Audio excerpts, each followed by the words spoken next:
대한해협 전승기념사업회 제4회 대한해협회전 세미나 오늘 시작하겠습니다. 자, 여러분 일단 먼저 국민의례부터 시작하겠습니다. 그 전면 간상에 있는 국기를 해주십시오. 국기대요 경례!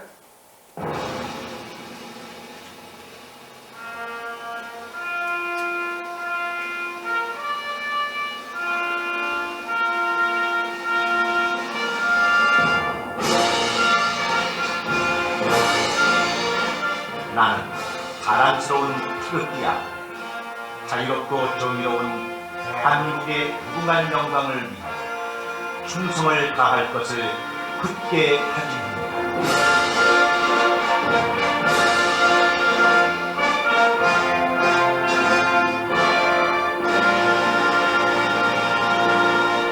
바로 애국자 제창이겠습니다. 1절만 하겠습니다.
이제 순국선열과 호국영령에 대한 묵념이 있겠습니다. 일동 묵념.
바로 착수해 주시기 바랍니다.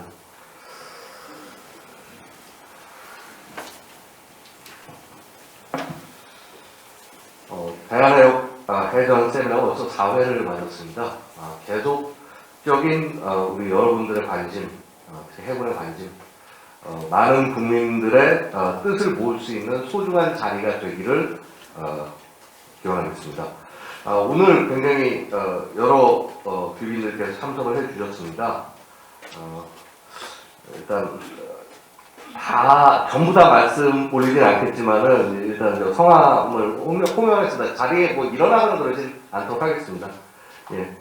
엄영선 전 총장님, 승순석 전 총장님, 그리고 우리 행정안전부의 오고산 국장님, 부산대 국장님 오셨고요. 그 다음에 오늘 또 축사를 해주실 OCS 박영준 회장님, 그다음에 임정석 부회장님 오셨습니다. 그리고 잠수함연맹의 김혁수 회장님도 참석해 주셨습니다. 이외에도 해군 전후회, 해병대 전후회, 해군협회, 해표회 정말 여러분들께서 참석을 해 주셨습니다. 그리고 많은 현역들도 참석을 해 주셨는데 특히 오늘은 또 정성균 기참장님께서 참석을 해 주셔서 총장님 메시지를 대독해 주시겠습니다. 자, 그러면 빠른 진행을 위해서 일단 또 축사를 듣는 순서를 갖겠습니다. 본 협회 대한해역 해전 전승기념사업회 회장이신 최혁 회장님 모시고 축사를 드리겠습니다.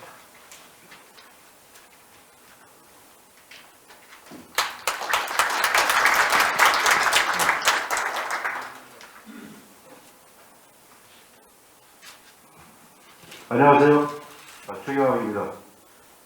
이렇게 코로나로 인해서 모든 분들이 팬데믹에 맺혔을 때 저희 기념사업회는 전쟁에 대비한 준비 세미나를 항상 열고 있었습니다.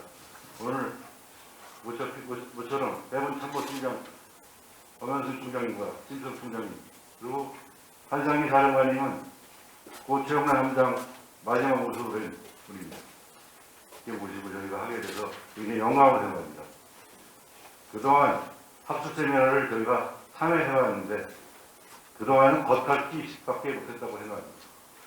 이번에는 좀 더 나은 내실을 가지고자 박승준 조선일보 출신 기자분을 모시고 이정훈 기자, 우리 연구소장님, 소령석 부회장님 여러분들이 무료로 봉사하고 계십니다. 기념사업회는 작지만 앞으로 큰일을 할 단체로 생각하고 있습니다. 만든 지는 거의 한 10년이 넘어갔습니다. 부옥계 사령관이 저보고 조영석 고문이 돌아가시면 어떻게 하십니까? 이게 만들게 됐습니다. 만들고 나서 우여곡절도 많았는데 보훈처에 다행히 2017년에 등록을 하고 현재까지 활동할 수 있게 됐고 2017년에는 미국 참전용사분들이 포 같은 거 세미나는 유교전쟁 세미나를 최초로 열었습니다. 워싱턴 DC에서. 그래서 대본 보고 대한의 대전을 발표를 해달라. 임석태 박사님이 계시지만 임석태 박사님이 저보고 대진하면 어떻겠냐. 그래서 제가 가서 2번 2회에 걸쳐서 미국에부터 도입한 백전 함정으로 전쟁을 치렀다. 당신들이 올 수 있게 만들었다. 그런 발판을 가진 게 우리가 대한민국 해군입니다. 당당하게 얘기했습니다. 그분들도 깜짝 놀랐습니다. 저도 놀랐습니다. 해군의 소영석 손월 대통령은 46년도에 대한민국이 창설되기 전에 해군을 만들었습니다. 그 정신이 오늘날 대한민국을 있게 만든다고 저는 생각합니다. 그래 저도 그 정신을 본받들어서 항모함이 미래전쟁에는 꼭 필요할 거다. 항모함에는 항공 장교가 필요합니다. 육군, 해군, 공군, 해병대 다 필요합니다. 여기서 육해공을 따지면 안 됩니다. 그래서 항모함은 우리 미래의 사명이라고 저는 생각합니다. 그래서 해병대 항공단도 와 계시지만 해병대 항공단은 제가 해병대에 있을 때 없어졌습니다. 이제 다시 생겼습니다. 앞으로 2차 대전 당시 하와이를 일본이 침공했을 때 육군, 해군, 공군, 해병대 항공 조종사들이 맞서 싸웠습니다. 우리도 그런 정신을 갖고 준비해야 될 것 같습니다. 저희가 이번 세미나를 거쳐서 좀 더 나은 내실을 가지기 위해서 좀 더 노력하겠습니다. 그리고 앞으로 무료봉사하시는 분들이 좀 더 많이 저희 기념사업회에 동참할 수 있도록 적극 홍보활동하겠습니다. 금모의 정신, 이순신 장군의 거국선을 갖고 일본을 무찌는 정신, 이런 정신으로 저희도 임하겠습니다. 감사합니다. 예, 최유자였습니다. 네, 그리고 축사로 우리 대한민국 해군 참모총장 부속종 대장님을 대신하여 정승균 기참장님께서 말씀해 주시겠습니다.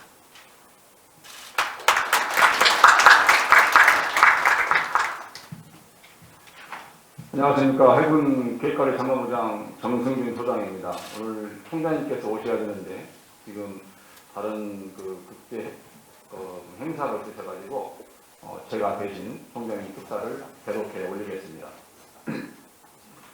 먼저 백두산함 참전 용사님들의 숭고한 희생과 유가족 여러분의 헌신에 깊은 존경과 감사를 표합니다. 또한 이처럼 귀중한 자리를 마련해 주신 최경학 대한협 회전 전승기념사업 회장님과 관계자 여러분께 감사의 말씀을 드립니다. 그리고 오늘 사회와 발표, 토론을 해주실 각 분야 전문가 여러분께도 감사의 마음을 전합니다.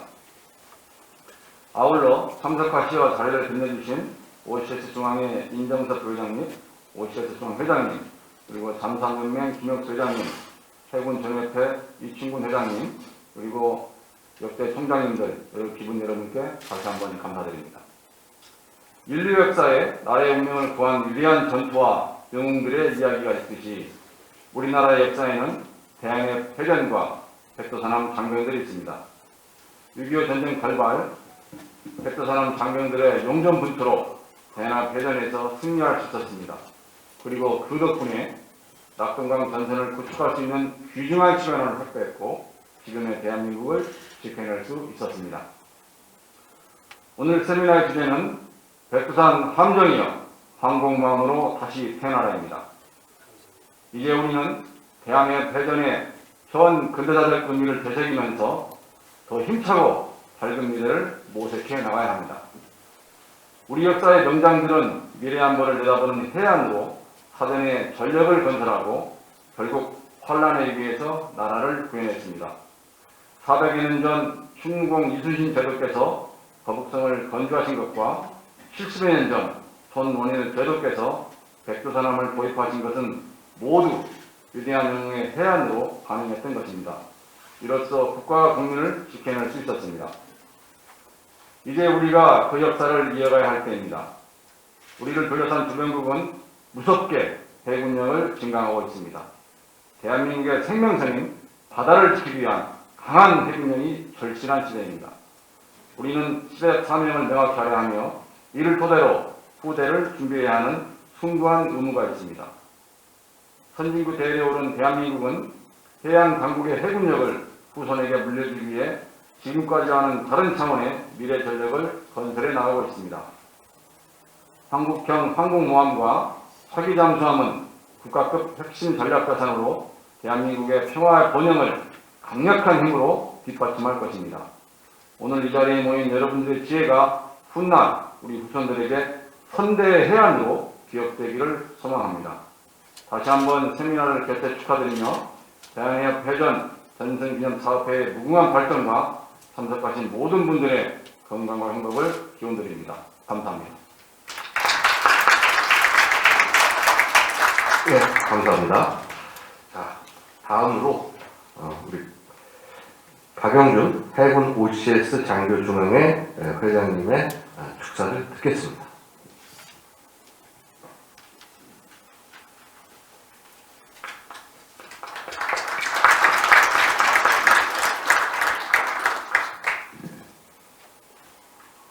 안녕하십니까. 해군 OCS 장교 중앙회장 박영준입니다. 오늘 제4회 대한해협 회전 전승 기념사업회가 주최하는 세미나에 참석해서 축사를 하게 된 것을 기쁘게 생각합니다. 먼저 이 자리를 준비하기 위해서 애쓰신 최경학 회장님이와 여러분들께 감사의 말씀을 드리고, 최 회장님은 제가 개인적으로 많이 뵙는 분이지만 최영남 백두산함의 자제이신데 해군의 2세들이 해군과 대한민국의 발전을 위해서 곳곳에서 애쓰는 모습을 참 아름답다고 느끼고 있습니다. 특히 이번 사회 세미나는 제가 어려서부터 존경해 맞이했던 최영석 대령께서 지난 7월 타계하신 이후에 맡게 된 첫 행사라는 점에서 그 의미가 남다르다고 하겠습니다. 대한해협 회전은 주재하시는 바와 같이 해군 최초 전투함인 백두산함이 6.25 전쟁 발발 직후인 1950년 6월 26일 새벽에 무장병력을 세우고 남하하던 북해 100톤급 무장선을 격침함으로써 6.25 전쟁을 바꾼 첫 승전의 기록입니다. 만약 이때 적함을 격침하지 못하고 북해 무장병력이 북한에 상륙해 혼란을 야기하였다면 우방의 도움은 효력을 발휘하지도 못하고 대한민국이 위태로운 상상하기도 싫은 참담한 결과를 가져올 수 있었다고 생각합니다. 이 전공을 기념하는 이번 세미나를 통해서 백적 간두의 위기 속에서도 생명을 걸고 나라를 구하신 해군 선배들의 정신을 이어받고 역사의 현장에서 현재를 통찰하는 계기가 되기를 바라는 마음 간절합니다. 또한 대한해협해전의 교훈과 현재의 경험, 나아가 미래 전쟁에 대한 통찰을 바탕으로 국가 안보를 든든히 뒷받침하는 해군력 강화 방안과 해군의 비전을 찾아야 하는 계기가 되어야 한다고 봅니다. 차제 경항공모함 사업이 순조롭게 진행되어야 함은 국가적으로 시급한 과제이나 최근 예산 반영이 제대로 되지 않는 등 차질을 빚고 있다는 소식은 우리를 참 안타깝게 합니다. 우리 해군 현역과 예비역은 심기일전하여 시련은 있어도 실패는 없다는 신념, 또 강한 파도가 강한 해군을 만든다. Smooth sea never makes a good sailor 라는 모토를 가슴에 새기고 이 어려운 시대를 헤쳐나가서 대양 해군 시대를 앞당기는데 앞장을 서야 될 것이라고 생각을 합니다. 이 세미나를 통해서 훌륭한 발표와 토론을 기대하며 대한민국과 우리 해군의 발전에 기여하는 자리가 되기를 기원합니다. 오늘의 주제를 다시 한번 되새김으로써 저의 축사를 마감하고자 합니다. 백두산함여 항공모함으로 태어나라. 감사합니다.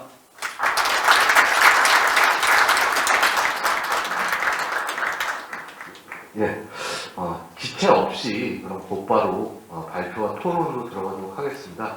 우리 해당하시는 분들은 좀 더 단상으로 올라와 주시기 바랍니다.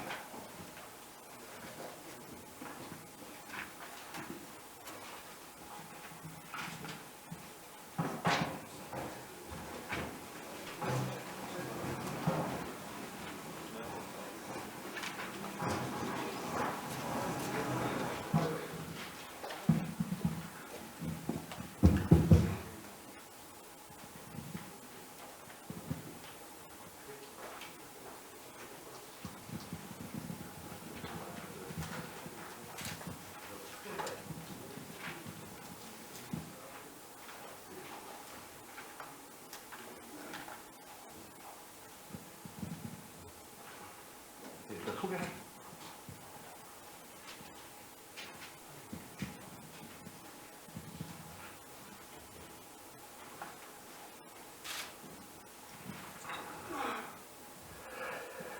예, 여러분들 많이 기다리셨습니다. 뭐라 그럴까요? 저는 조금 가슴이 오늘 조금 무겁긴 합니다. 왜냐하면 우리 항모에 좋은 소식이 좀 들렸으면 했는데 올해도 한 해 저는 조금 미뤄진 거라고 생각을 합니다. 항모 관련된 일도 계속 잘 추진이 될 거라고 믿고 있고요. 그렇게 돼야만 한다고 생각을 합니다. 저는 사실 우리 해군이 대단하다라고 하는 것은 바로 이런 대한해협해전 같은 굉장히 중요한 전사를 잊지 않고 이렇게 매년 행사를 이렇게 저희 학술 행사에 참가해 주시고 의견들을 모아주시고 이런 것이 우리 해군의 저력이 아닌가. 실제 싸워서 이기는 그러한 우리 군의 가장 자랑스러운 군종 중에 하나로서 해군이 앞으로도 빛날 수 있기를 기대를 합니다. 자, 그래서 첫 발표는요. 저희는 언제나 첫 발표는 대한해협 해전에 관한 내용을 발표를 합니다. 그래서 그 기념사업회 부회장이신 손영섭 부회장께서 발표를 해주시겠습니다. 앞에 나와서 PPT를 사용하도록 하겠습니다.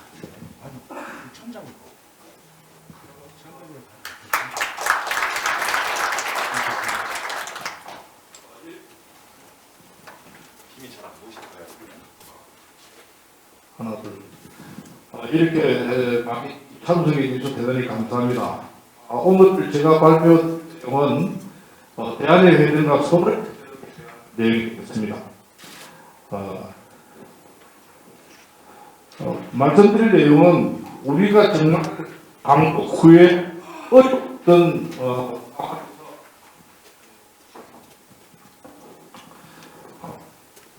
하나, 둘, 셋. 어려웠던 상황에서 우리 군사 정책이 어려운 여건을 무릅쓰고 백두산항을 만든 그 내용을 설명드리고, 그리고 대한해전은 우리가 1, 2, 3회 때 많이 발표를 했습니다. 그래서 간략하게 설명을 드리도록 하겠습니다. 그래서 이 대한해전의 의의와 우리 손해일 제독의 창문 정신에 대해서 좀 말씀드리도록 하겠습니다. 백두산항은 6.25 전쟁 시에 최초로 승전한 해전입니다만은 레이더도 없고 사격 훈련 한 번 없었던 전투함이었습니다. 심지어 우리나라에 한국에 들어와서 6월 12일 날 이승만 대통령을 모시고 징에서 부산으로 이동하는 중에서도 사격 훈련을 할 수 없었던 모의 사격으로 훈련을 시연했던 그런 상황에서 최초의 사비지포를 쏘아서 적함을 침몰시킨 그런 내용입니다. 이 백두산항의 대한해전이 바로 우리 6.25 전쟁의 승리의 기능차 역할을 하는 해전입니다. 그러면 우리 대한해전의 주역은 누굴까? 주역은 바로 대한해전에 선조했던 우리 선조원들과 그리고 백두산항입니다. 그리고 이 백두산항을 만든 우리 손해일 제독과 인수요, 그리고 그 당시에 우리 해군을 창군한 창군 선배님들이 주역이 될 것입니다. 지금 현재 그 6.25 전쟁까지의 이 한국과 북한의 군사 정책은 여러분도 잘 아시다시피 사실은 미국은 그 2차 세계대전 이후에 많은 군사 병력과 장비를 감축했고, 특히 미소 양 체제에서 소련과의 전쟁을 계획하고 있었습니다. 그래서 여러분 잘 아는 이 극동방위선을 이렇게 우리나라를 계획시키기 때문에 이런 빌미를 제공했습니다. 그런 상황에서 우리는 한국과 북한은 미국과 소련에 의해서 군사 정책이 추진되고 있었습니다. 그래서 우리는 대한민국은 미국의 아주 미온적인 그런 군사 정책으로 인해서 해군과 공군의 군사 태도를, 군사 유행을 갖추지 못하도록 했고, 특히 함포나 전투함이나 탱크나 전투기를 판매도 살 수가 없었습니다. 대신에 북한은 적극적인 구소련의 지원하에서 모든 전쟁 준비를 마쳤고 1950년 5월 말에 전쟁 준비가 완료됐습니다. 여러분 다 아시겠지만 이 표는 너무나 잘 알 겁니다. 6.25 전쟁이 발발할 때에 우리 한국과 북한의 그 비교된 전력은 육군은 탱크 한 대도 없을 거예요. 병력은 절반밖에 안 됐죠. 우리 해군도 병력이 북한에 절반밖에 되지 않았고, 그 북한의 해군 병력들은 주로 특수부대원들이 지상군 작전을 지원하기 위한 특수훈련을 받은 부대원들이었습니다. 그리고 공군은 전투기가 아예 없었죠. 우리는 이런 비교를 볼 수 있습니다. 그런 와중에 그 당시에 우리는 미국과 일본으로 받았던 그 소외적으로 위주된 함정밖에 없었습니다. 그래서 전투할 수 있는 전투함이 없었죠. 그래서 그리고 이제 미국에서는 아예 우리 정규 해군 체제 형성을 지원하지 않았습니다. 그런 와중에서 이승만 대통령은 우리 손을 제독게 전투함을 확보하라고 지시를 했습니다. 그래서 여러 각도로 이렇게 지원 요청을 했지만 사실상 받아들이지 않았고 여전히 전두환 판매는 불구한 상태였습니다. 그래서 할 수 없이 우리 손을 제독께서는 좀 용어가 좀 이상하죠. 함정건조기금 가출위원회를 위원장으로 해서 설치를 합니다. 그렇게 해서 장병들에게 모금을 해서 일정 금액을 합니다. 월급의 장교는 10%, 병조장, 즉 상사는 7%, 지금의 부사관인 하사관과 병은 5%를 합니다. 그리고 해군부인에서도 노력을 해서 15,000불 기금을 확보하고 이승만 대통령께 기금 모금 결과 보고를 합니다. 그때 이승께서는 정부 지원금비와 45,000불을 주십니다. 그래서 총 6만 불을 가지고 미국으로 건너갑니다. 그래서 비해양대학교에 무장 해제된 선체와 엔진만 있는 배를 18,000불에 구입을 합니다. 그리고 인수단장인 우리 손일 제독과 마곡규 함장 등 17명은 그 배에서 숙식하면서 정비를 하고, 그래서 1949년 10월 26일에 뉴욕항에 있는 미 코스트가드 8구도에서 명명식을 백두산함으로 하게 됩니다. 그리고 바로 출항을 해서 마이애미를 거쳐서 파나마호를 거쳐서 하와이 호놀룰항에 입항을 하게 되죠. 했지만 미 국방성의 정책으로 30%를 달 수가 없었습니다. 2개월 동안 노력한 끝에 장착을 하고, 그때에 우리 해군에서는 파일 테스트라고 그러죠. 시험사요. 포가 나가나 안 나가나. 요 내용을 5번 쓴 것이 우리 대한의 해전 전까지 사격한 실적입니다. 그렇게 해서 12.7mm 50중기는 구매해서 우리 한국에 들어와서 장착을 하게 됐습니다.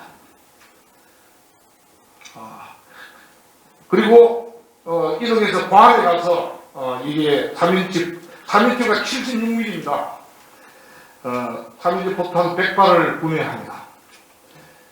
그렇게 해서 4월 11일 날 우리 4월 10일 날 진해 입항해서 기다리고 있던 정강 함장을 포함한 65명의 선교원들이 성조해서 함을 운영하게 됩니다. 2개월 동안의 정비를 거친 후에 이제 먼저 이승만 대통령을 진해 부산간 호송 지시를 받고 호송하면서도 사격하면 못하고, 그렇지만 큰 격려를 받고, 그리고 우리 장병들이 기금 모금 활동을 했기 때문에 이런 배를 사놓으라 하고 부산, 목포, 인천, 군산, 목포, 경비공 기지에 순회를 하면서 소개를 합니다. 그 중에 자체 훈련을 실시하게 됩니다. 그리고 또 입항한 것이 1950년 6월 24일 밤 11시 30분이었습니다. 여러분, 우리 백두산항의는 총 길이가 53m고요. 폭이 7m입니다. 그리고 톤수는 450톤이고, 최대 속력은 20톤 이하입니다. 우리가 미국으로부터 구매할 때는 이미 레이더나 소나 모두 다 해제됐고 대항 및 대담 무기 체계가 다 해제된 상태였습니다. 그래서 우리는 3인지포 한정과 50중기 2정을 장착을 하게 돼서 명실공히 제1 최초의 전투함이 된 것입니다. 여러분 자료에 다 있겠지만은 북한은 지상군은 한 달 이내에 다 전전하겠다는 계획을 세워서 구소련의 작전팀들이 이미 6월 22일 날 선제 타격 작전 계획을 넘겨줬었고요. 그렇게 해서 제일 마지막 선이 진해부산선입니다. 동해 축선상에 있어서 북한은 우리 5사단이 내려오고 있었고 우리는 3척에 8사단이 있었습니다. 이거를 지원하기 위해서 북한에서는 03시 30분에 옥계 금진 묵호 3척 죽변 임원에 각각 1800명, 800명, 500명이라는 특수훈련을 받은 인원들이 침투를 했습니다. 이어서 우리 부산 동방 쪽으로 부산 진해를 침투하려는 600명 이상의 무장 수송 1척이 침투를 하게 된 것이죠. 사실상 우리 해군은 거기에 대한 대항할 그런 세력이 없었습니다. 금진 옥계와 묵호 3척 쪽에서는 사실은 YMS 한 척, 소위는 한 척이 대응을 했고요. 그리고 부산 동방에서는 그때 정말 임무는 묵호에 있는 북한 선박들을 격퇴하라는 임무를 받고 나갔지만 나가면서 발견한 적 상선을 정말 이렇게 정말 하늘의 정신조로 이렇게 힘을 시킨 것이 그런 우리 대안의 일이 되겠습니다. 이 표를 보면 정확하게 부산과 진해로 내려온 것을 확인이 됩니다.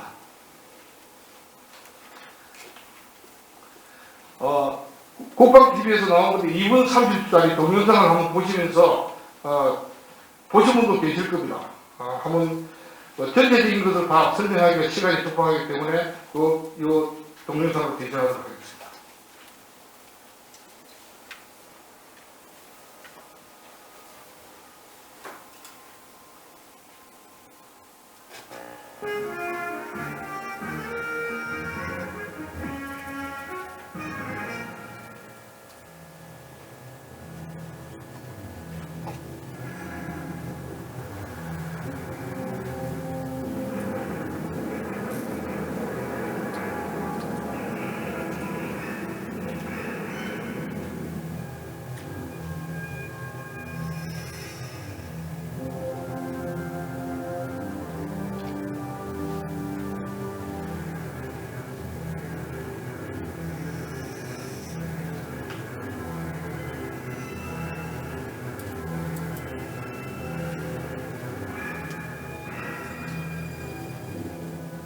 가덕도를 돌아서 부산 앞바다를 해서 부산 앞바다에서 다시 북쪽으로 이게 호수가 중간에 168도로 해서 이렇게 올라갑니다. 그런데 우연하게 지금 보고할 때 수면 45도 수평선에 동전기 보인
여기에 우리 동영상을 보면서 우리 전우 두 명이 먼저 전사를 합니다.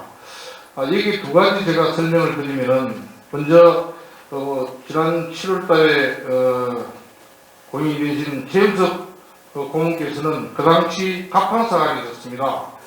그 당시 직제는 작전관이 없었습니다. 그래서 최영석 고문은 갑판사관이지만 지금 현재 편제인 작전관의 역할을 다 임무를 수행하셨습니다. 그리고 연습차기에 5발로 나오는데, 연습차기가 아니고 아까 제가 말씀드렸다시피 포를 설치하고 난 시험 사격, 파이팅 테스트를 수행합니다.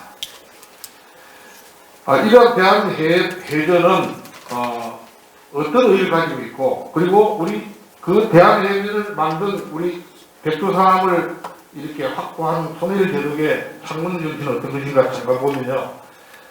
이 대한해전은 부산 진해를 상륙하는 그런 정부장 지력을 차단함으로써 이 부산 교두보를 확보해서 그 기능을 유지시켰습니다. 그래서 6.25 전쟁의 큰 기능인 지원작전과 낙동강 방어전선을 성공적으로 해서 패전 위기를 극복하고 반격작전을 진행할 수 있는 그런 기틀을 막아야 됐습니다.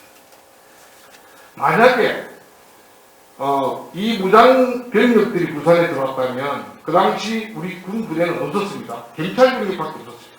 그러면 전방에 있는 최소한 1개 사단은 투입시켜야 될 것이고, 그리고 부산 지역은 아주 사회적 혼란을 가져오고, 그리고 우리 초기 긴급 전쟁 물자들이 들어올 수 없는 그런 상황이 될 수밖에 없었거든요.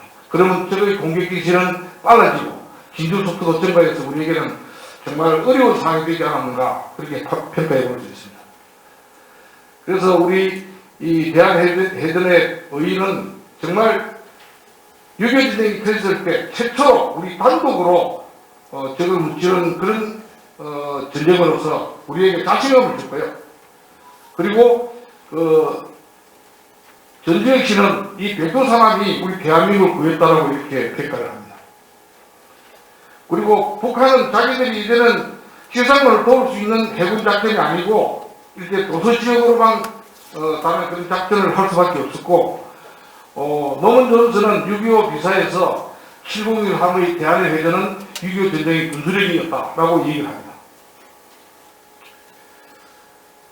우리 백두산함이 도입됨으로 해서 정말 천호신조의 결정적인 역할을 한 것이 우리 한국 진영의 판도를 바꾼 것인데, 우리 손의일 제독의 창군 선생님들의 그 정신이 바로 해양 보국 정신입니다. 즉 해양을 통해서 국가와 국민을 보호함으로써 국가와 국민의 보상받는 뜻입니다. 이 정신이 바로 우리 이순신 충무 이순신 정신입니다. 그리고 우리 손의일 제독의 정신은 근래 정신이라고 지금 평가를 하고 있습니다. 부친이신 손정도 목사께서 가오를 근래같이 살아라 하는 것이 근래 정신인데, 더럽고 냄새나는 그런 장소를 깨끗하게 근래가 치우고 나면 깨끗하게 지내됩니다. 그리고 그것은 아무도 보지 않는 곳에 두게 됩니다. 즉 남들이 하기 어려운 일들을 솔선수범해서 하고 희생정신으로 일을 처리하는 것이 근래 정신이고, 그리고 일을 다 하고 나면은 정말 다음 필요할 때까지 기다리는 것이 바로 근래 정신입니다. 그렇게 해서 어떤 면에서는 이런 정신 때문에 이런 노력을 하신 우리 손의일 제독께서 선양이 들렸지 않느냐 하는 생각도 해봅니다. 우리 대한의 배전은 우리나라를 대한민국을 구한 전쟁입니다. 그래서 여기에 주역들은 분명하게 선양되어야 되고 존경받아야 됩니다.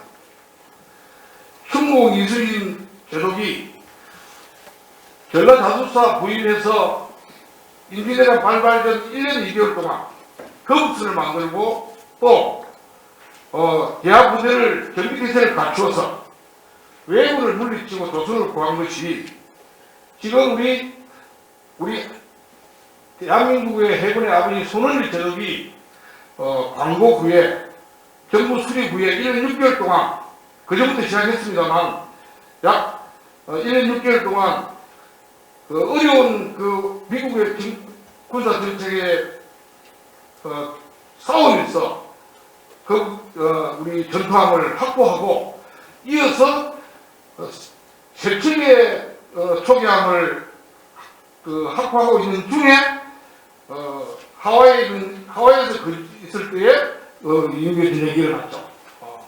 그래서 그런 이 정신을 가지고 우리가 이제는 항공모함을 만들어야 되는데 항공모함이 우리 해군의 배가 아니고 이 합동전력입니다. 그래서 4일 전에 부산대학교 로버트 E. 케리 교수가 킴스 펠스코프 255호지에 이런 말을 했습니다. 대한민국의 항공모함은 합동전력으로 필요하다. 그런데 두 가지가 문제다. 하나는 타공과의 돈 문제다. 예산 경쟁이다. 두 번째가 북한의 불사.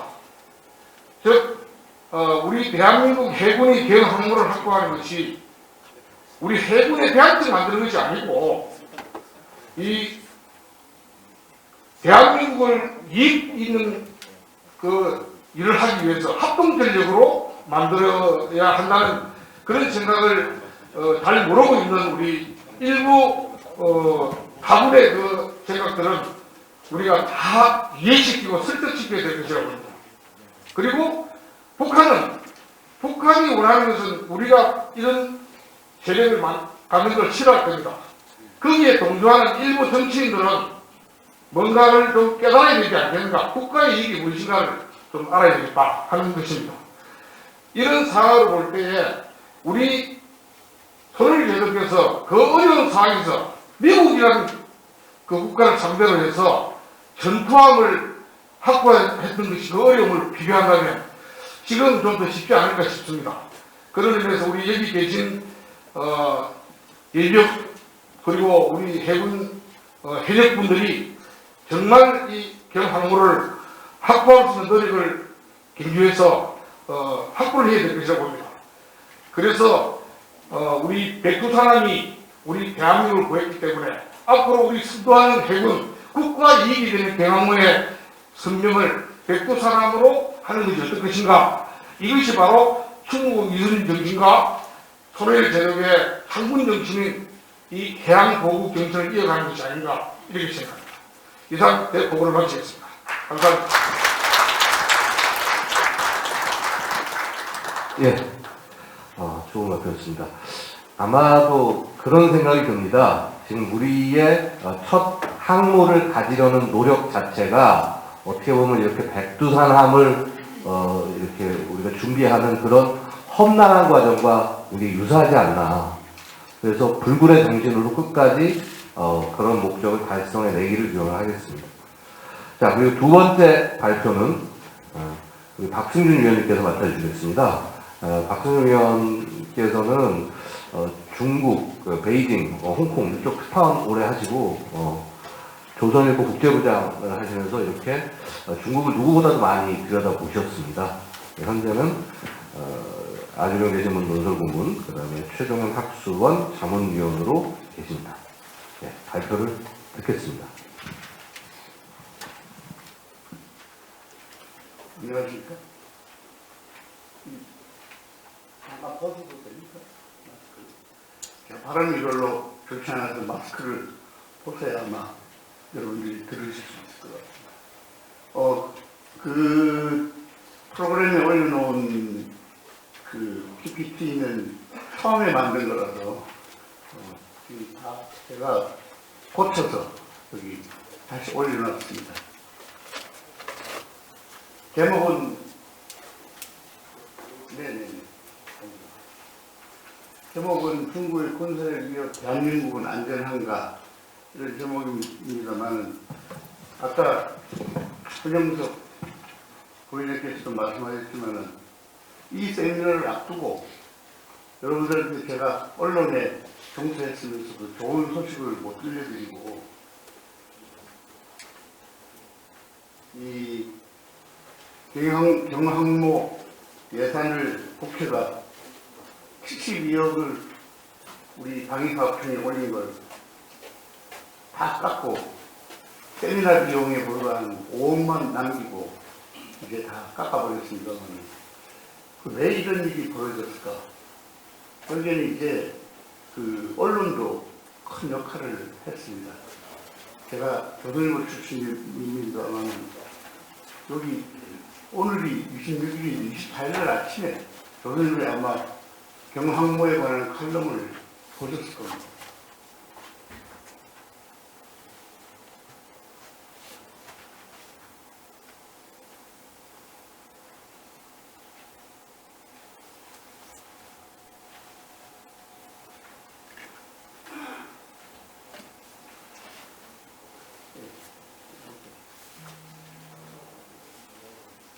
이게 24일날 보통 농설위원도 아니고 양상은 주필이 있습니다.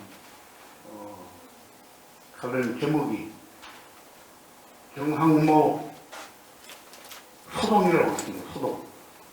이 마지막 국방 포퓰리즘이기를 바란다. 뭐 이런 칼럼을 썼는데 그 작은 제목을 보면 필요도 없는 경항모들 6조 원을 이라는 초대형 삽질을 할 뻔했다.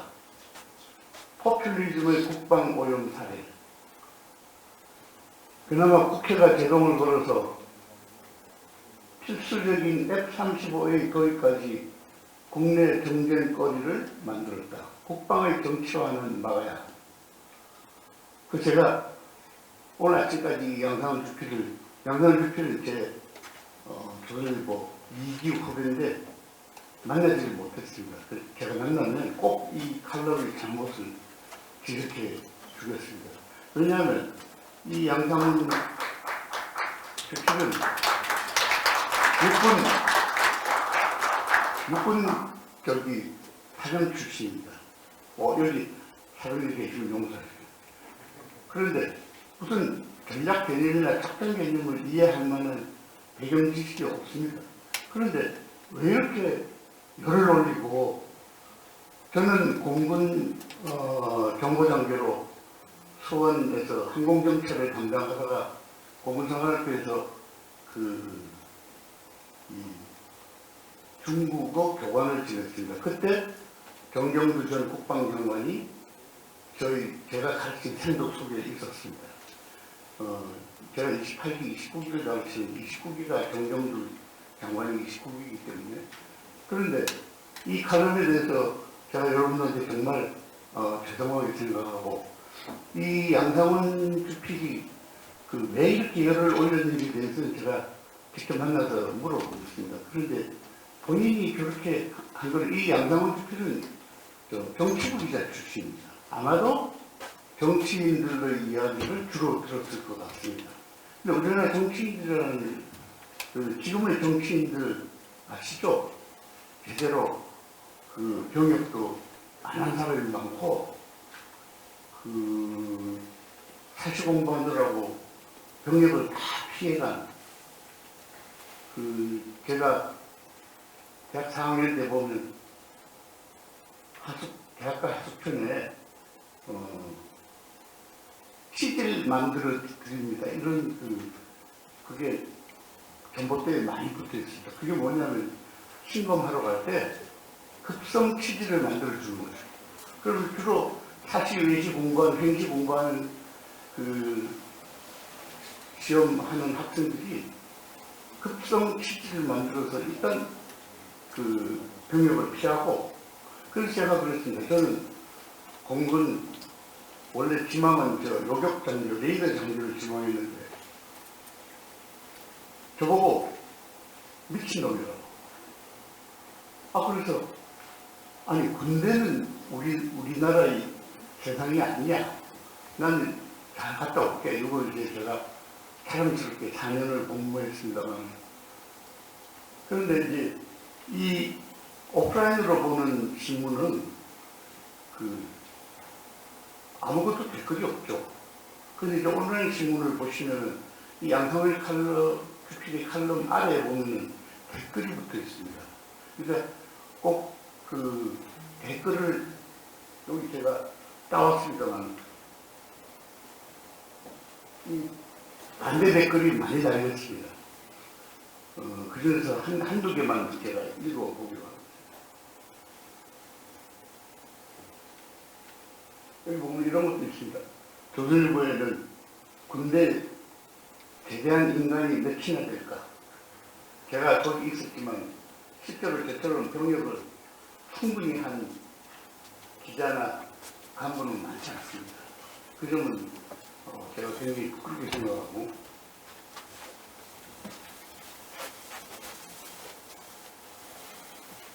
여기 보면 중장기적으로 항모가 필요한 것은 분명합니다.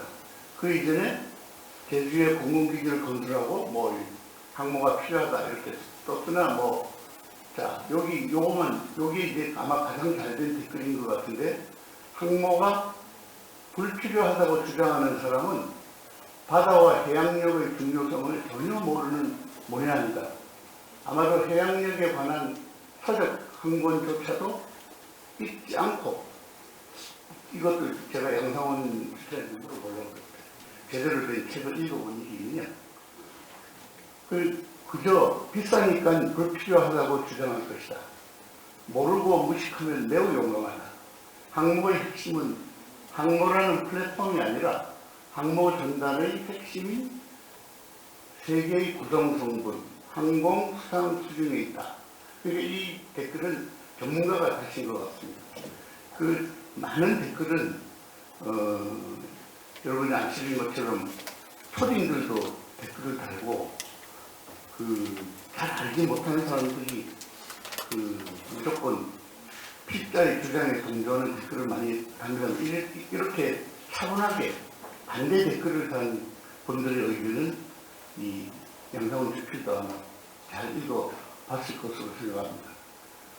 그래서 이런 댓글들을 보시면 여러분들한테 조금 이렇게 위로가 됩니다. 지금 인터넷 신문들은 본 칼럼 뒤에 그 댓글을 반드시 하나도 삭제하지 않고 달아놨기 때문에 여러분들 읽어보시면 위로가 되실 겁니다. 저는 공군사관학교에서 중국어 교관을 했습니다만, 왜 중국어 교관이 제가 공사로 간 게 18년에 이건 80년쯤 공사로 갔는데, 우리나라가 너무 작아서 공군기가 작전하다 보면 중국 땅에 떨어질지도 모르기 때문에 제가 가르친 중국어는, 그러니까 열고 나와서 내려서 나는 대한민국 공군이다, 그 정도는 중국어로 할 수 있게 이제 제가 가르쳤습니다만, 실제로 떨어져서 우리 공사생도가 공군 파일럿가 그 말을 쓸 기회는 한 번도 없었습니다.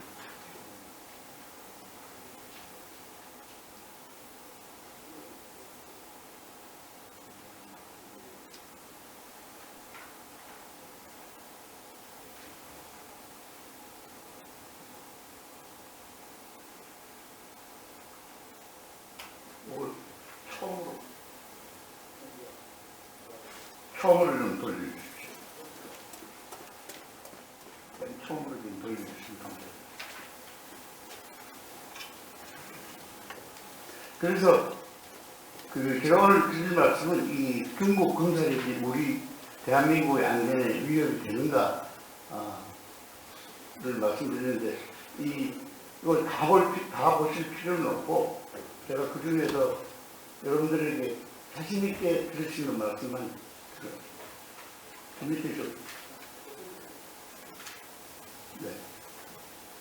자, 그래서 DF는 동풍, 우리말로 동풍, 중국어는 동풍, 저기 이제 미국을 공격할 수 있는 대륙간 한도탄인데, 저렇게 특별한 축제일에 저런 걸 전시한다는 것 자체가 중국군의 생각을 말하고 있는 거죠.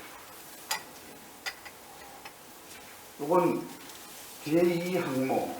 그러니까 제1항모는 그 여러 해군 간부들께서 그 요령함입니다. 요령함.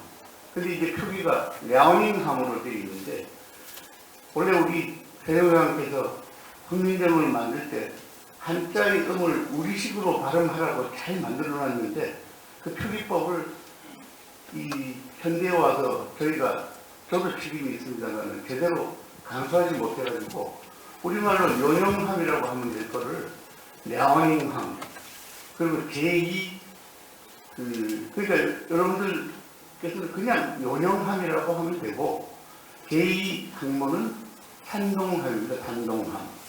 그걸 또 산둥이라고 할 것까지는 없고 이렇게 문제는 이게 이제 해군 창설 70주년 그러니까 2019년이 해군 창설 중국 해군 창설 70주년에 중국 공산당 그 총서기 겸 국가주석 시진핑이 저렇게 문제는 관심을 갖고 있다는 거예요. 시진핑이 요즘 독재자라고 그럽니다만 중요한 점은 시진핑이 군에 특히 해군에 큰 관심을 갖고 있다는 점입니다. 의원님 3분 내 정리 부탁드리겠습니다. 벌써 3분? 그럼 아주 빨리 말씀드리겠습니다. 나머지는 읽어보시면 되고요. 이 처음에 드리는 말씀이 이제 마지막 클로징이 되겠습니다. 우리 세 번째 국산 구축함 이름이 양만춘함인데 그 양만춘함이 그 진수했을 때 작전에 투입된 행기 제가 중국 대사관 사람들하고 무관들하고 저녁을 먹었는데 그 중국 무관이 양만춘이 누구냐 그래서 물어서 아니 너희 당태종을 눈을 쏴서 그 당태종이 결국 수도로 돌아가고 나중에 죽은 이유가 바로 양만춘이라고 했더니 양만춘? 자기네 그 기록에는 없다는 겁니다. 자기네 검색 엔진에도 양만춘은 없고 그런데 그 양만춘이라는 이름이 지금 생각해 보면 한자로 된 이름이죠. 양만춘. 당시에는 영계소문, 을지문도 고구려 사람들은 그렇게 됐는데 왜 양만춘일까? 이름이 한자식 이름일까? 그게 이제 명나라 때 나온 무슨 설화를 정리해 놓은 책이 있는데 중국 사람들이 본 역사에서는 양만춘이라는 사람은 원래 고구려 이름은 뭔지는 알 수 없습니다. 양만춘으로 정리해서 남기고 그 소설 속에 우화 속에 양만춘을 넣어놨습니다. 그래서 이 양만춘에 대해서는 그래서 우리 해군이 양만춘함이라고 명명했을 때 중국이 대단히 당황했다는 거. 이름만으로 그 양만춘이 그 고구려 그 안치선에서 살아나서 지금도 중국 해군을 괴롭히고 있다는 점들은 그리고 제가 2002년에 미국을 가서 그 무슨 대학에서 세미나를 하는데 중국 국제정책자가 그 발표를 하는데 뭐라고 그러냐면 우리 중국은 한 번도 외국을 침공한 일이 없다. 그런데 이제 이 미국 국무선 저를 안내한 사람이 한국 저널리스트니까 질문을 하나 해보라. 그래서 제가 아니 너희 당이 고구려를 침공한 건 뭐냐? 수도 고구려를 수나라도 고구려를 침공했는데 그게 뭐냐? 그랬더니 그건 내전이었다는 겁니다. 당과 수가 고구려를 공격 왜냐하면 지금 고구려가 중국의 일부로 되어 있기 때문에 내전이었다 이렇게 말했고 그 김관진 전 국방장관을 하실 때 제가 바로 이 육군회관 2층에서 그 점심을 함께 할 기회가 있었는데 물론 다른 저널리스트 3명하고 함께 제가 그 질문을 했습니다. 산동성에서 제가 중국에 있을 때 보니까 중국 해병대들이 산동성을 둘러 쪼개서 훈련을 하는데 주로 그 낙하 훈련 그러니까 그 공정대 투합 훈련을 주로 했습니다. 그래서 그게 대상이 어디냐? 아무리 봐도 한반도일 것 같아서 그런 느낌을 갖고 왔는데 김관진 장관께 제가 아니 이제 중국이 한반도를 침공한다면 이제 다시는 압록강 건너서 오지는 않을 것 같다. 공정대로 투하하게 될 것 같다. 그에 대해서 장관은 어떻게 생각하시냐? 그랬더니 한 번도 생각해 본 일이 없다. 솔직하게 말해서 중국군에 대한 우리 그 군의 작전 조직은 중국군은 적으로 분류되어 있지 않다. 우리 주적은 북한일 뿐이다. 이렇게 이야기를 하셔서 우리나라의 작전 개념이 그러니까 지금 항모 이야기도 우리 정치인들이 비싸면 무조건 깎으면 국민을 위하는 건 줄 알지만 제 생각에는 중국이 지금 그 1, 2, 3 항모 그러니까 첫 번째 항모와 두 번째 항모는 여러분들이 잘 아시는 것처럼 스카이 점프식입니다. 제1 항모는 원래 소련이 건조한 게 아니고 우크라이나가 건조한 그 레벨 2의 항모였는데 그걸 홍콩에서 카지노선으로 쓰려고 이 구입 교섭을 하고 있는 걸 중국 인민해방군이 그 정보를 캐치해서 사서 이제 대전에서 그걸 고쳐서 쓰는 게 제1항모입니다. 그러니까 스키점프 스타일로 된 위원님 이제 정의 네, 알겠습니다. 정리해 주시죠. 그래서 근데 중국이 제3항모 제3항모는 미군 항모들처럼 그 캐터플트식으로 새총 쏘듯이 강한 이게 스프링이 자신이 생긴 거는 그 전투기에 충분한 추력을 걸어서 추력이 최대에 이르렀을 때 이 새총처럼 발사하는 그런 걸 지금 만드는 게 제3항모고 마지막으로 시진핑의 강군 사상에 대해서 한 말씀을 드리고 끝내겠습니다.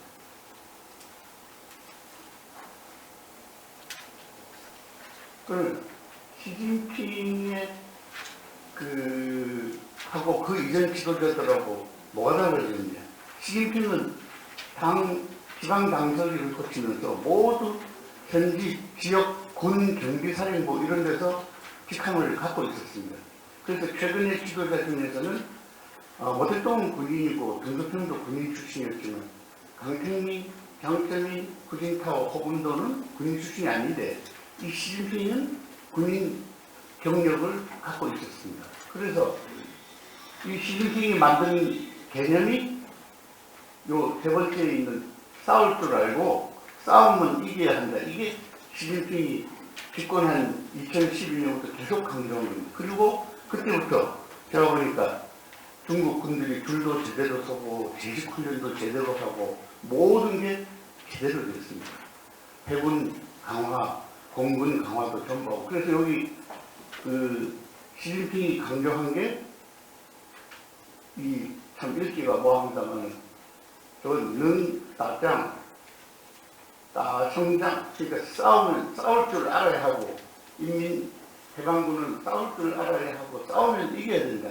저런 개념으로 중국군이 지금 그 군 빌드업을 하고 있다는 걸 아셨습니다.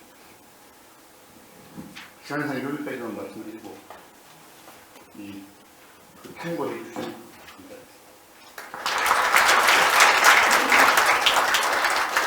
네, 중국에게 아주 핵심적인 부분만 잘 정리를 해 주셨습니다. 다시 한번 감사드립니다, 위원님. 사실은 지금 뭐 한 10분 쉬도록 이게 시간이 되어 있는데 저희가 볼 때 좀 적절하지 않은 것 같습니다. 곧바로 이어서 그 토론을 진행을 하려고 하는데 여러분 괜찮으시겠습니까? 예, 감사합니다. 네, 그러면 지금부터 이제 종합 토론의 시간을 갖겠습니다. 일단 종합 토론을 위해서는 우리 두 분의 아주 훌륭한 해군 출신 두 분들, 제가 또 개인적으로도 굉장히 또 잘 알고 존경하는 두 분들이 오셨습니다. 지금 김판규 제동님, 그 다음에 이재용 교수님 이렇게 두 분 모셨습니다. 예, 인사드리십시오. 자, 일단 이 해당 발표를 포함해서 전반적인 내용으로 두 분께서 언더 10분으로 하겠습니다. 10분씩 일단 말씀을 해주시면 감사하겠습니다. 예, 감사합니다. 우선 오늘 좋은 발표를 해주신 우리 손영석 예배역 대령님과 박승준 장모님 그리고 이종훈 기자님께 진심으로 감사드립니다. 오늘 세 분이 발표하신 내용을 크게 본다면은 대한해협해전의 의의, 그다음에 중국 군사력의 위협, 이게 과연 우리 한반도에 어떤 영향을 끼칠 것인가, 그리고 우리 한국 항모 건설을 위한 제안, 이렇게 세 가지 큰 틀 정도로 이루어질 것 같습니다. 세 분이 말씀하신 내용에 전적으로 공감을 하기 때문에 이의를 달거나 하지는 않겠습니다. 제가 단지 추가 의견을 좀 개진을 하겠습니다. 먼저 대한해협해전 의의와 관련해가지고는 정말 대한해협해전은 우리 대한민국의 어떤 진로를 결정하는 아주 결정적인 해전이었다는 데에는 이의가 없습니다. 이것은 마치 우리 임진왜란 때 최초로 승리한 오포해전이나 또 정규 일본 해군과 싸워서 이긴 한산대첩이나 또 명량해전과 같은 아주 그런 전략적인 가치를 가진 해전이다.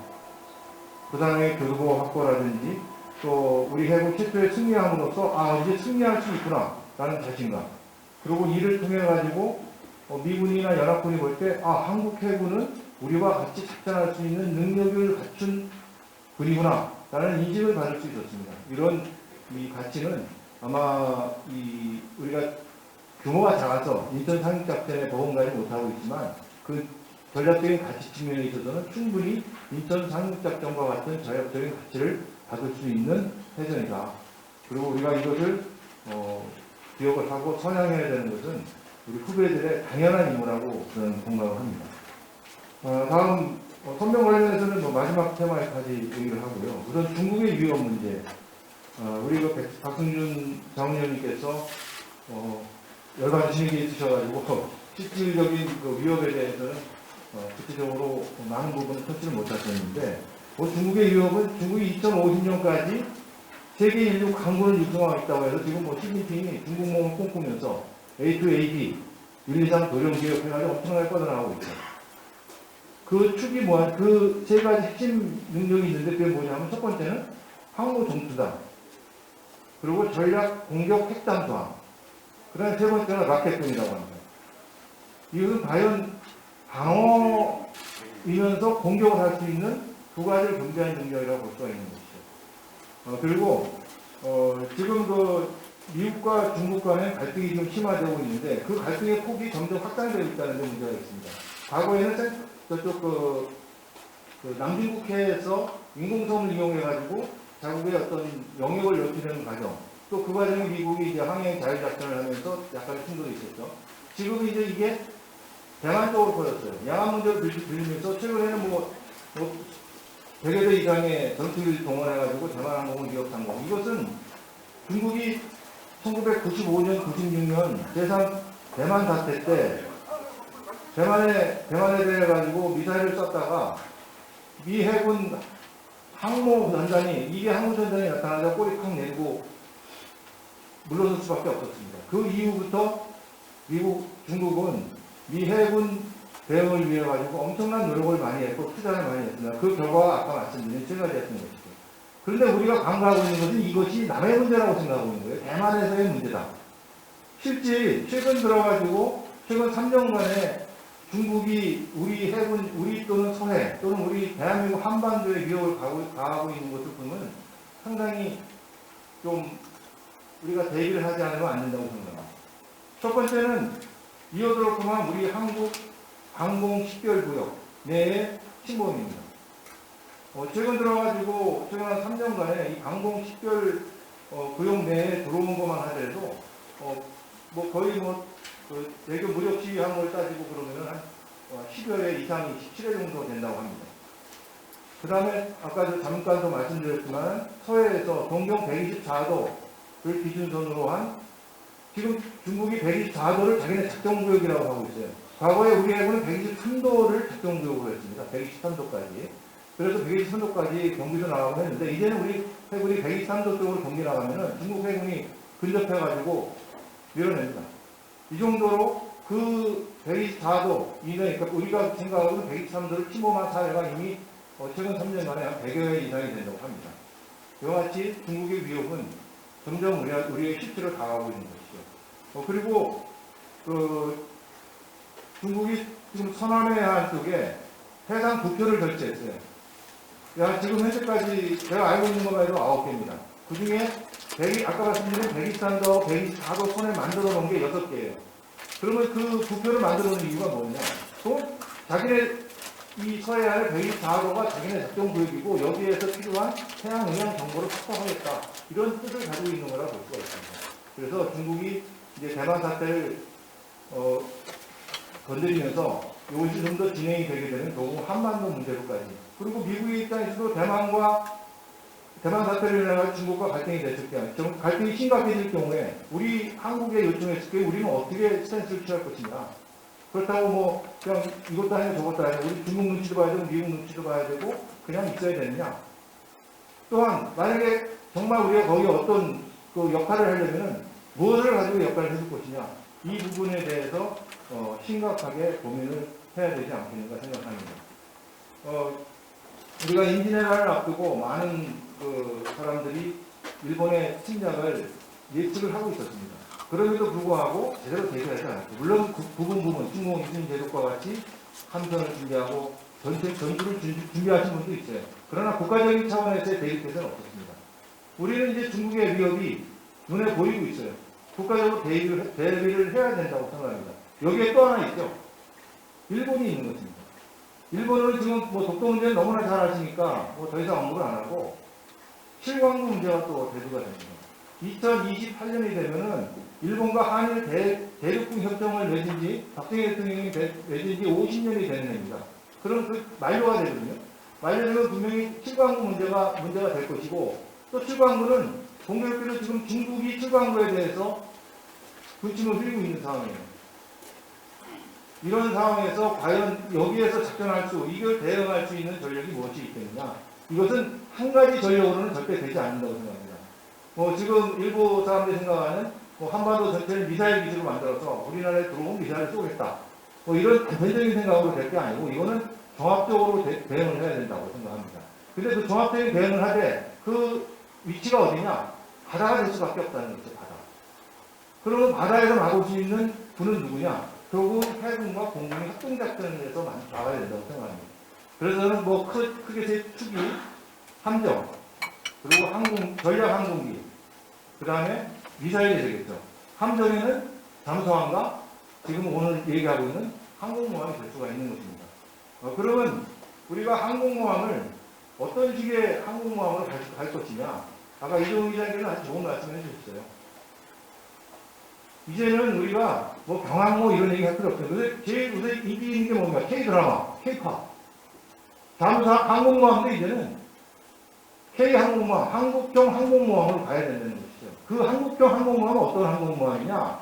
지금의 기존에 있는 이런 항공모함 체계 아닌 정말 과학 기술이 접목된 항공모함. 유무인 체계가 접목된 항공모함.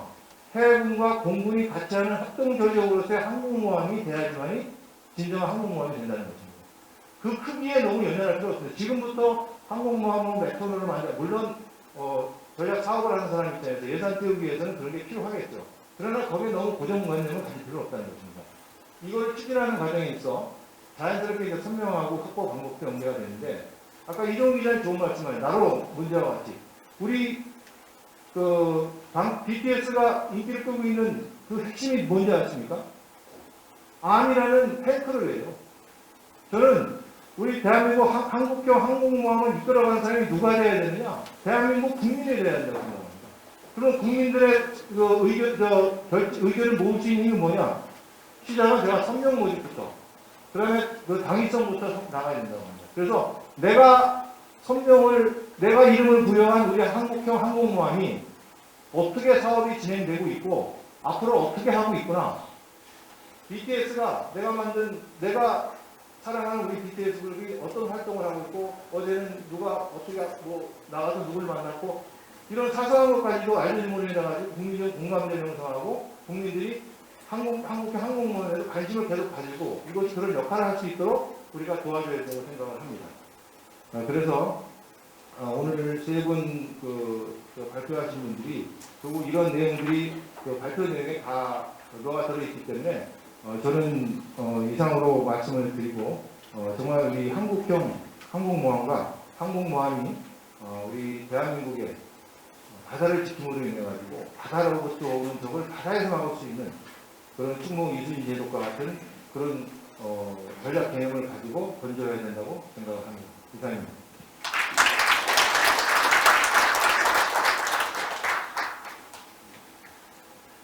오늘 손영석 부회장님 대한해협회전의 승리의 의의에 대해서 말씀해 주셨고 거기에 좀 다른 생각을 가지신 분은 없을 것 같아요. 또 박승준 의원님께서 우리 중국의 군사력 위협, 대한민국은 안전한가? 중국의 위협에 대해서 우리 대한민국이 안전할 것이다 이렇게 생각하시는 분도 없을 것 같습니다. 또 우리 이정원 위원님께서 한국항모 건설을 위한 전략 개론을 해주셨는데 그 의견에 대부분 공감하시고 같은 뜻을 표하실 것 같습니다. 오늘 아침 이 세미나에 참여하기 위해서 오면서 기사를 검색하면서 지금 했던 유력 일간지에 주필 양상훈 씨의 칼럼을 제가 읽었습니다. 거기에는 단언적으로 그분은 우리나라에는 항공모함이 필요 없다. 이렇게 단언적으로 하고 이런 국뽕이라든지 이런 자극적인 언어를 써가면서 그런 논지를 전개를 했는데 저는 그것을 보면서 이 역사는 반복된다 하는 그런 격언이 좀 생각났습니다. 양상훈 씨가 얘기했던 그런 많은 내용은 1940년 이탈리아의 무솔리니가 했던 그런 얘기하고 되게 많이 오버랩되는 부분이 있어요. 하나는 약 1200대의 공군기를 가지고 있었던 이탈리아가 가장 먼저 세계에서 최초로 공군을 창설합니다. 그래서 우리 공군력만 있으면 된다. 우리 해군 항모가 있어야 된다는 해군의 주장에 대해서 아예 해군에서 운영하던 항공기도 그냥 공군으로 토막시켜버립니다. 무솔리니가. 그리고 우리 이탈리아 자체가 불친항모다. 외부에서 쳐들어오는 저거 우리 공군 전투기들이 가서 다 막으면 되니까 필요 없다. 결론은 어떻게 됐냐면 영국 항공모함에서 온 함재기에서 출격한 항공기에 의해서 타란토 해전에서 보유하고 있던 전함의 50%를 이탈리아가 잃게 되고 그 이후 해전에서 완전히 망하게 됩니다. 아마도 우리나라가 강한 그런 국방력을 지녀야 된다. 반대하는 분들 없을 것 같아요. 또 강한 해양력을 갖춰야 된다. 반대하는 분들 없을 것 같습니다. 또 강한 항공력을 지녀야 된다. 여기에 반대하는 분들 없을 것 같아요. 또 강한 공군력을 가져야 된다. 반대하는 분들 없습니다. 강한 해군력을 건설해야 된다. 잠수함을 건져야 된다. 우리 이지스를 건져야 된다. 여기에 반대하는 사람은 없어요. 그런데 항공모함을 건설한다고 하면 반대하는 분들이 생깁니다. 그래서 그런 분들은 저는 이렇게 해석하고 싶습니다. 우리 항공모함은 해양력과 항공력의 교집합이다. 우리 항공모함을 건조해서 항공모함을 운영한다고 하는 것은 해양력을 강화시키는 것이고 또 우리 항공력을 강화시키는 것이다. 그래서 크게 보면 우리 국방력을 강화시키는 것이다. 그래서 그런 설득의 장이 우리 이런 세미나를 통해서 많이 확산되길 바라고 그런데 여러분들이 이렇게 앞장서 주시기를 편하게 한 사람으로서 이렇게 말씀드립니다. 제 의견 여기서 이렇게 간단히 정리하겠습니다. 감사합니다. 예, 감사합니다. 지금 아까 아무래도 좀 제가 시간을 너무 좀 이렇게 촉박하게 좀 말씀드렸는데 우리 박승준 의원님 혹시 좀 더 하고 싶으신 말 있으시면 더 해주십시오. 감사합니다. 이효도 문제에 대해서 말씀을 드려야 할 것 같은데 이효도가 지금 미국과 중국이 갈등하는 데서 제일 전쟁 가능성이 높은 게 지금 대만으로 되어 있습니다. 그리고 그 다음에 남중국해에서 미국과 중국 해군이 이제 부딪히게 될 가능성이 많고 그런데 남중국해의 본질은 뭐냐면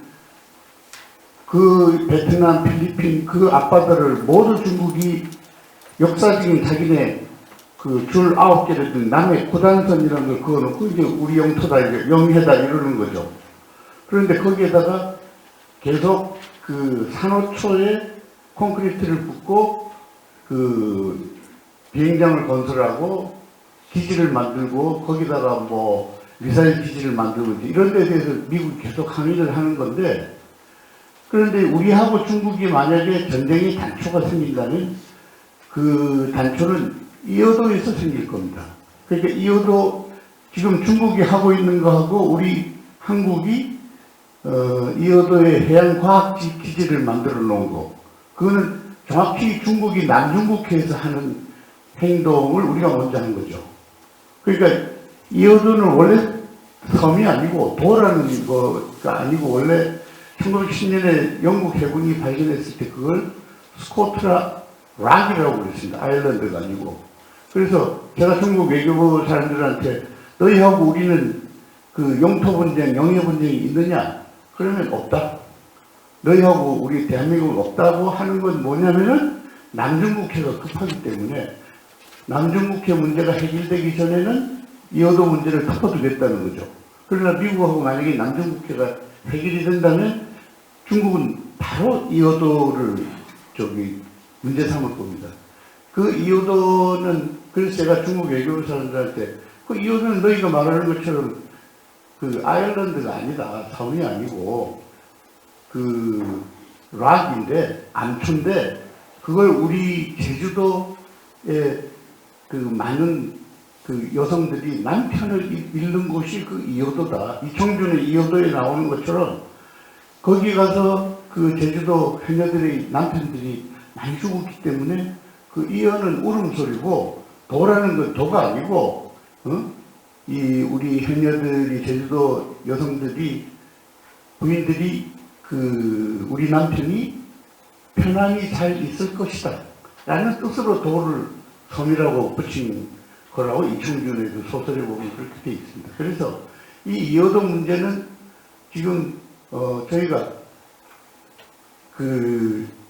그럼 이어도에서 분쟁이 생기면 우리 해군은 어떻게 할 겁니까? 그리고 대만은 지금 미중 갈등에서 대만은 지금 거의 전쟁 상태입니다. 매일 그 중국 폭격기, 전투기들이 대만 상공에 나타나기 때문에 지금 그 대만 그 방송을 보면 뭐 거의 전쟁 상태입니다. 그런데 이 차이는 그 중국하고 우리 민족의 차이는 우리는 이렇게 준비하고 생각해서 갑자기 이제 때리는 거죠. 그게 우리 스타일입니다만 중국은 그렇게 하는 게 아니라 야금야금 합니다. 그러니까 지금 계속 전투기, 폭격기, 조기 경보기를 그 대만 상공에 보냈다가 이제 대만 계속해서 이제 보내면 상습화가 되는 거죠. 그리고 어느 날 이렇게 때리는 겁니다. 그런 식으로 되어 있기 때문에 그럼 대만은 지금 일본이 미국한테 그렇게 이야기하고 있습니다. 우리가 막을 테니까 너희는 우리를 믿어라. 그래서 일본은 그렇게 하고 일본은 뭐 경항모도 있고 이지스함도 있고 이러니까 충분히 대만에 가서 전투를 할 능력, 해전을 할 능력이 있지만 그럼 우리는 만약에 우리 그 대만을 도와주려면 뭘로 도울 수 있을 것인지 그런 의미에서도 경항모 정도는 있어야 그 대만의 간섭이라도 할 수 있는 거 대만을 돕겠다 뭐 이런 그 것도 있기 때문에 이 항모의 필요성은 우리 아까 그 우리 이정원 국장이 말씀하신 것처럼 그 멋진 이름으로 이름만으로도 우선 아까 양만춘 함이 중국을 경계하게 했듯이 그렇게 해서 하고 이어도에 대해서는 우리 해군들이 연구하셔야 되고 그리고 아까 좋은 말씀 하셨습니다만 저 팬클럽, 카톡방 그런 거를 먼저 시작하셔서 이 지지의 폭을 넓히는 게 굉장히 중요하다고 생각합니다. 감사합니다.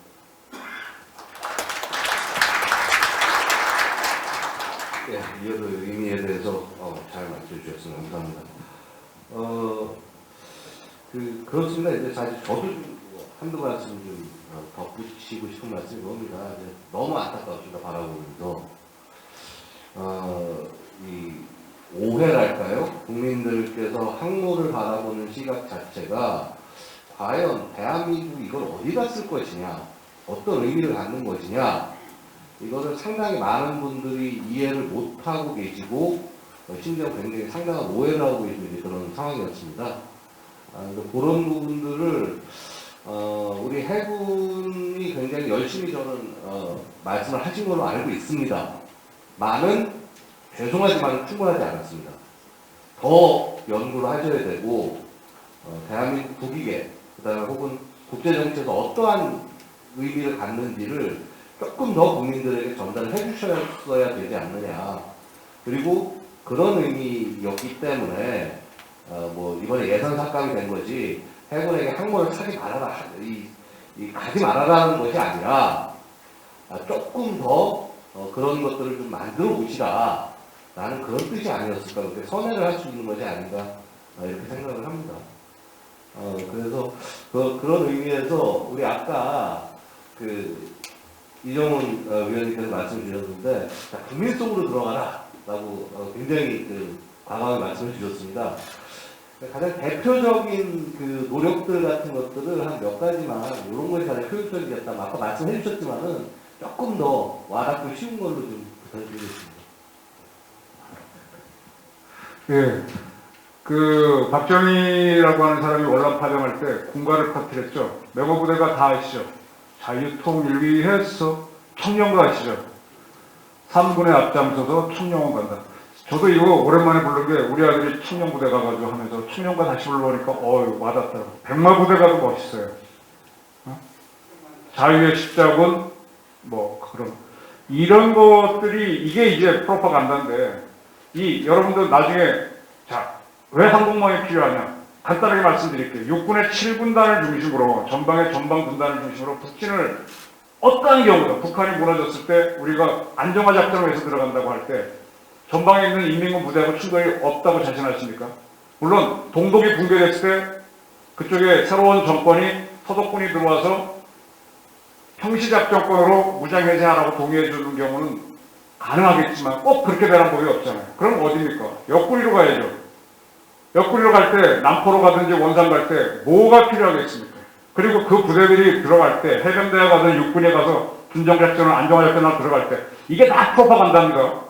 저는 민심참모가 굉장히 중요하다고 보는데 작전이 아니에요. 작전은 1000년에 한 번 쓰는 거고 민심은 매일 쓰는 거예요. 그럴 때 위에서 에어캡을 누가 씌워줄 거예요? 여기서부터 행성에 있거나 수원에 있는 FA-50이 날아가서 할 겁니까? F-15가 갈 겁니까? 나는 바다에서 가는 게 빠르다고 봅니다. 그러니까 이 논리라는 거는 이 작전이 고정관념에 빠져 있으니까 답답한 건데 베이스가 플랫폼이 필요하지 않습니까? 두 척 필요하다. 동서에 왜 거기다 한 대라도 받아내셔야지. 그러니까 계속 저는 해군 참모총장 옆에 무슨 고문단도 있고 뭐도 있고 하는데 가장 충무공 수련원을 하시면서 왜 해군 사람들 중심으로 해군 사람들한테 교육시켜요? 자기네들이 다 알면서 대국민 교육을 시켜야지. 그 다음에 옛날에 배 타고 나가서 세미나 하는 게 뭐였어요? 함상 토론회. 네, 그때 해군과 관계없는 사람들을 많이 데리고 와서 보여주고 즐겁게 해줘야죠. 네? 그럼 요즘 같은 경우 지난번에 이근 UDT 데이가 이렇게 날아간다고 해서 강철 부대니 솔저스니 이렇게 나오는데 그런 프로들을 자꾸 지원하면서 우리도 이제 우리 K-밀도 가야죠. K-밀. 저는 제 주장이 남북 통일은 코리아 데모는 데몬스트레이션이면서 동시에 데모도 됩니다. 이걸 북한으로 수출해서 북한에서 김일성 대회들하고 기체공대 애들이 김정은 타도하자고 나오고 거기서 출전과 부르게 하자는 게 제 주장인데 그렇게 해야 통일이 되거든요. K-데모도 수출하는데 K-밀은 왜 K-네이비는 나비예요, 나비? 치고 나가야지. 지금 예산 삭감됐으면은 항의 성명을 발표해야지. 이번에 누구야? 마칼라니 씨도 황교익 씨가 시킨 어쩌고 하니까 양지혁표 글 보셨어요? 성명문? 보다가 너무 재밌어갖고 완전히 김여정이가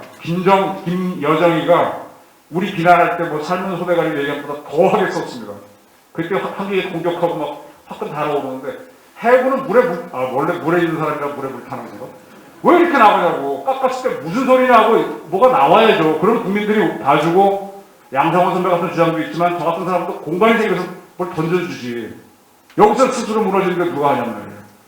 그래서 방법은 전략이 아닙니다. 제가 자주 하는 얘기인데 6도 살력, 6도 삼력, 손자병법, 오자병법 그렇게 많이 무경 칠설 갖고 공부한 중국 군대가 지켰지만 무식하기 짝이 없는 몽골군하고 여진군은 간만에 넘어왔습니다. 용기입니다. 용기. 용기와 결의입니다. 오늘 들으신 말은 그겁니다. 감사합니다.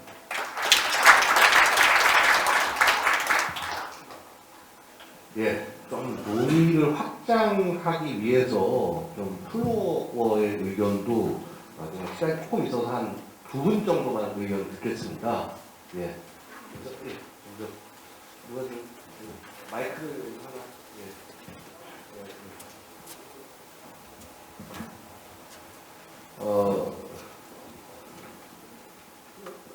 송구합니다만 3분 정도만 딱 부탁드리겠습니다. 오늘 그 발표하시고 또 토론해 주신 분들 좋은 말씀 잘 들었습니다. 저는 앞에 질문할 내용을 미리 조금 다 말씀하시기 때문에 그 빠진 부분 2가지만 더 말씀드리겠습니다. 대본에서 참고해야 될 것으로 예상되는 사항 하나고 이정훈 박사님께 그 질문 하나 2가지. 대본에게 그 건의사항이나 할까 요청사항입니다. 얼마 전에 대본에서 항공모함에 대해서 동영상을 만들었습니다. 근데 동영상 내용을 보면은 한마디로 잘못됐습니다. 왜냐하면은 그 전투기가 F-35 좋아요. 전투기가 폭격하고 하는 그 동영상 자체가 1990년대 공군기 그 전술 모형을 땄습니다. 요즘은 그렇게 공격하는 항공기는 없습니다. 앞으로 영상을 만들 때 정무부에서 만들겠지만 실제 공군 그 비행술이나 그 무장 조작이나 이런 걸 참고를 해서 현실에 부응하는 가상 영상을 만들어주면 좋겠습니다. 공군 친구들도 그 얘기 하더라고요. F-35 어떻게 지대지, 공대지 공격하는 모형으로 날아다니느냐. 공군 좀 배웠으면 좋겠다. 그런 상황이 없죠. 두 번째, 이정훈 박사님께 제가 의견을 묻겠습니다. 저는 해군을 아주 사랑하고 아낍니다. 그런데 해군 한 명 중에서 홍변도 함이라 있습니다. 홍범도, 죄송합니다. 홍범도 함이 있는데 이게 2016년도에 진수되고 2017년도에 지역됐습니다. 정치 논리를 떠나서 그 당시에는 충분하게 고려할 수 있는 상황인데도 불구하고 홍범도 셰칭 장군이라는 양반에 대해서 자세하게 공부를 하지 않았다. 이렇게 생각합니다. 앞으로는 한 명을 만들 때 사람을 내세울 때는 역사적인 객관적으로 요즘 흔히 말하는 보수냐 진보냐 이런 차원을 떠나서 객관적인 역사 사실 그리고 동네 이름을 동네나 도시나 할 때도 그 도시의 여건을 고려해서 아까 기마함 이런 엉뚱한 handling 안 오도록 했으면 좋겠습니다. 그래서 홍범도 함에 대해서 앞으로 어떻게 해야 되겠느냐 이름을 바꿀 수는 없지만 그런 일이 안 나오도록 해군에게 좀 근거를 내주시기 바랍니다. 의견은 어떻습니까? 네, 그 홍범도 유해가 들어올 때 그것 때문에 제가 덜컥 걸려갖고 글 쓰는데 좀 브레이크가 걸렸었는데 이미 벌어진 걸 바꿀 수 없고 대전연수원에 가면 홍범도 장군 노도 생겼습니다. 그리고 광주에 가시면 조선인민군과하고 중국인민해방군과를 지은 정율성 노도 있습니다. 아시죠? 중국군과 북한군의 제1번 군가를 지은 사람이 정율성인데 그 정율성을 그 사람은 중국을 기와해 중국 사람이 돼버린 사람인데 정율성 가라는 게 광주에도 있습니다. 얼마 전에 가서 한번 거기 닮으면서 바로 생각이 나는데 이런 현실들을 어떻게 하겠습니까? 저는 벌어지고 난 다음에 바꾸면 낯이 크다고 봐요. 수용하지요. 대신에 이것도 했는데 왜 이걸 못하냐고 하죠. 그래서 박정희 함, 이승만 함, 그리고 아까 최영남 함을 얘기했는데 백두산 해전에서 대한해 해전에서 전사한 두 사람의 이름은 고속함 이름으로 들어가 있습니다. 한 장 이름 못 들어가 있는 거 어떻게 할 거예요? 그리고 이미 여성도 유관순함도 집어넣었다. 왜 못하냐? 이렇게 대차게 나가야 되죠. 이미 과거를 계속 뒤집는 거, 현 정권이 뒤집고 이렇게 짜증이 나잖아요. 앞으로 나가자 이겁니다. 그래, 우리 좌도 우도 다 포용한다. 가자. 이렇게 가고요. 다음에 그런 실수를 반복하지 않도록 하는 게 그리고 저는 오히려 홍보도항을 했기 때문에 더 해군이 큰 주장을 할 수 있다고 봅니다. 이상입니다.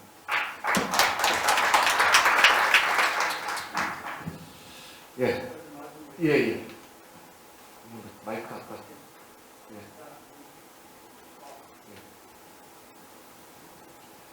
아까. 전 임성천입니다. 예.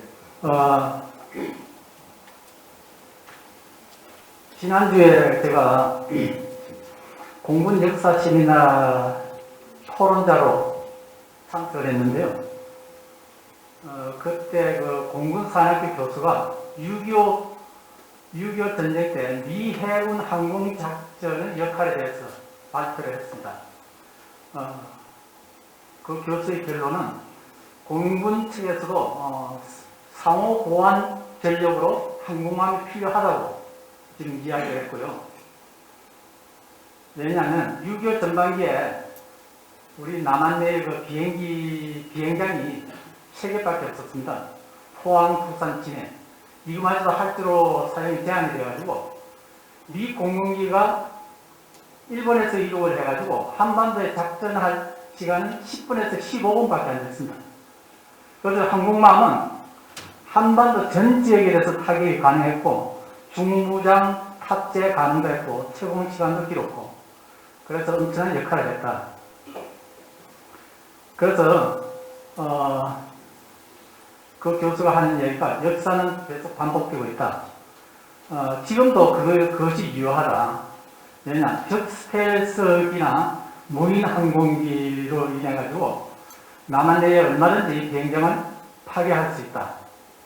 그래서 우리 해군에서는 상호 보안 전력으로도 항공모함이 꼭 필요하다는 이야기를 제시했습니다.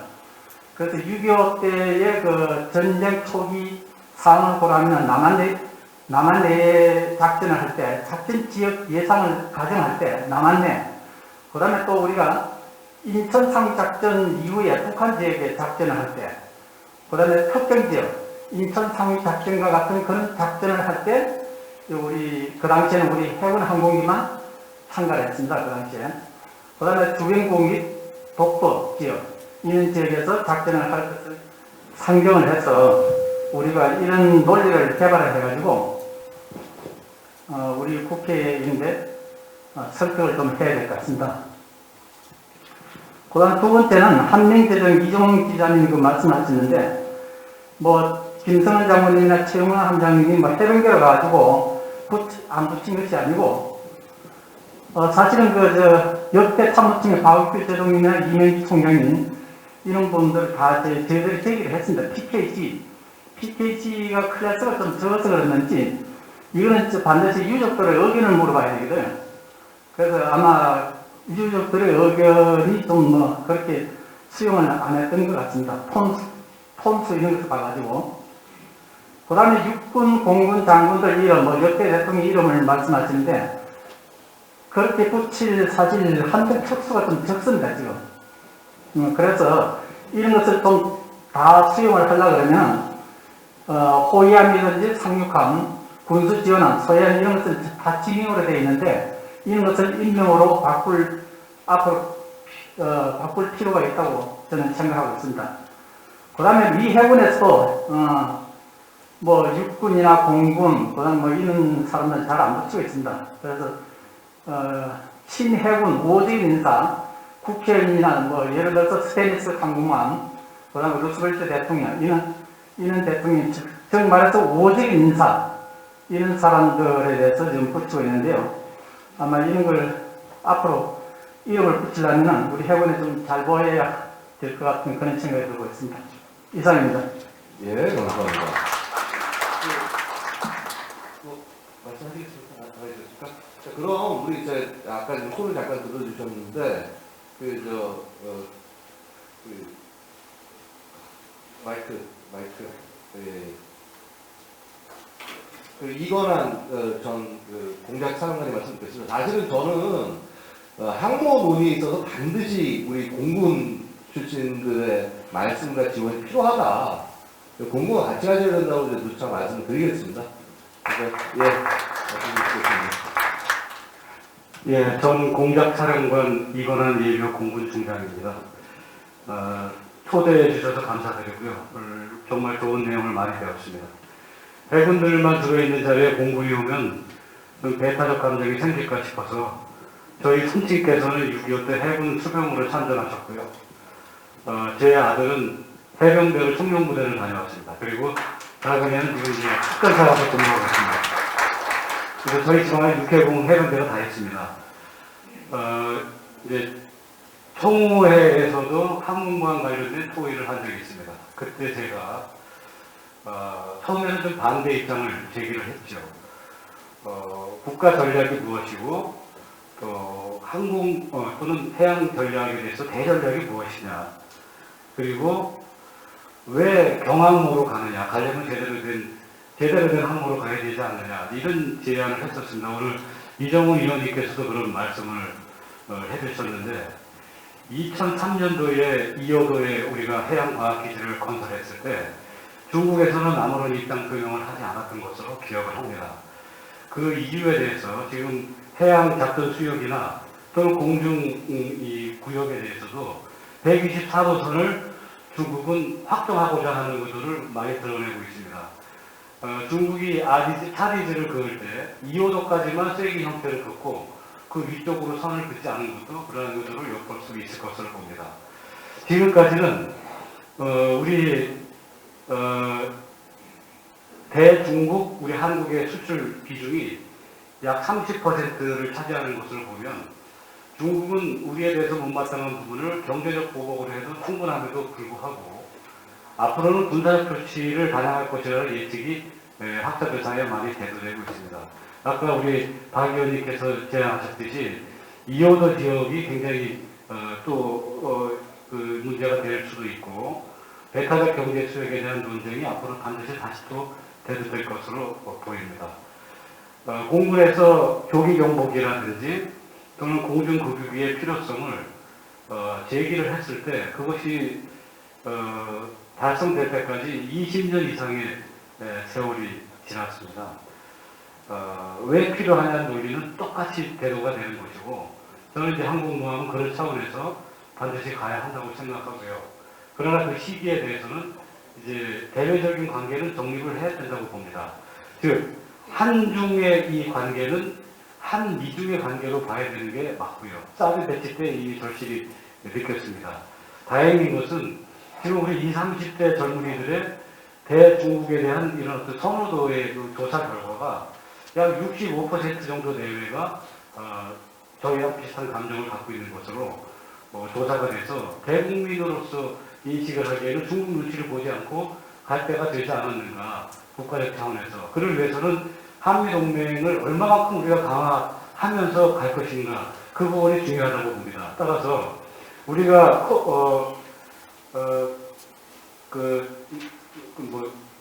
갑자기 생각이 안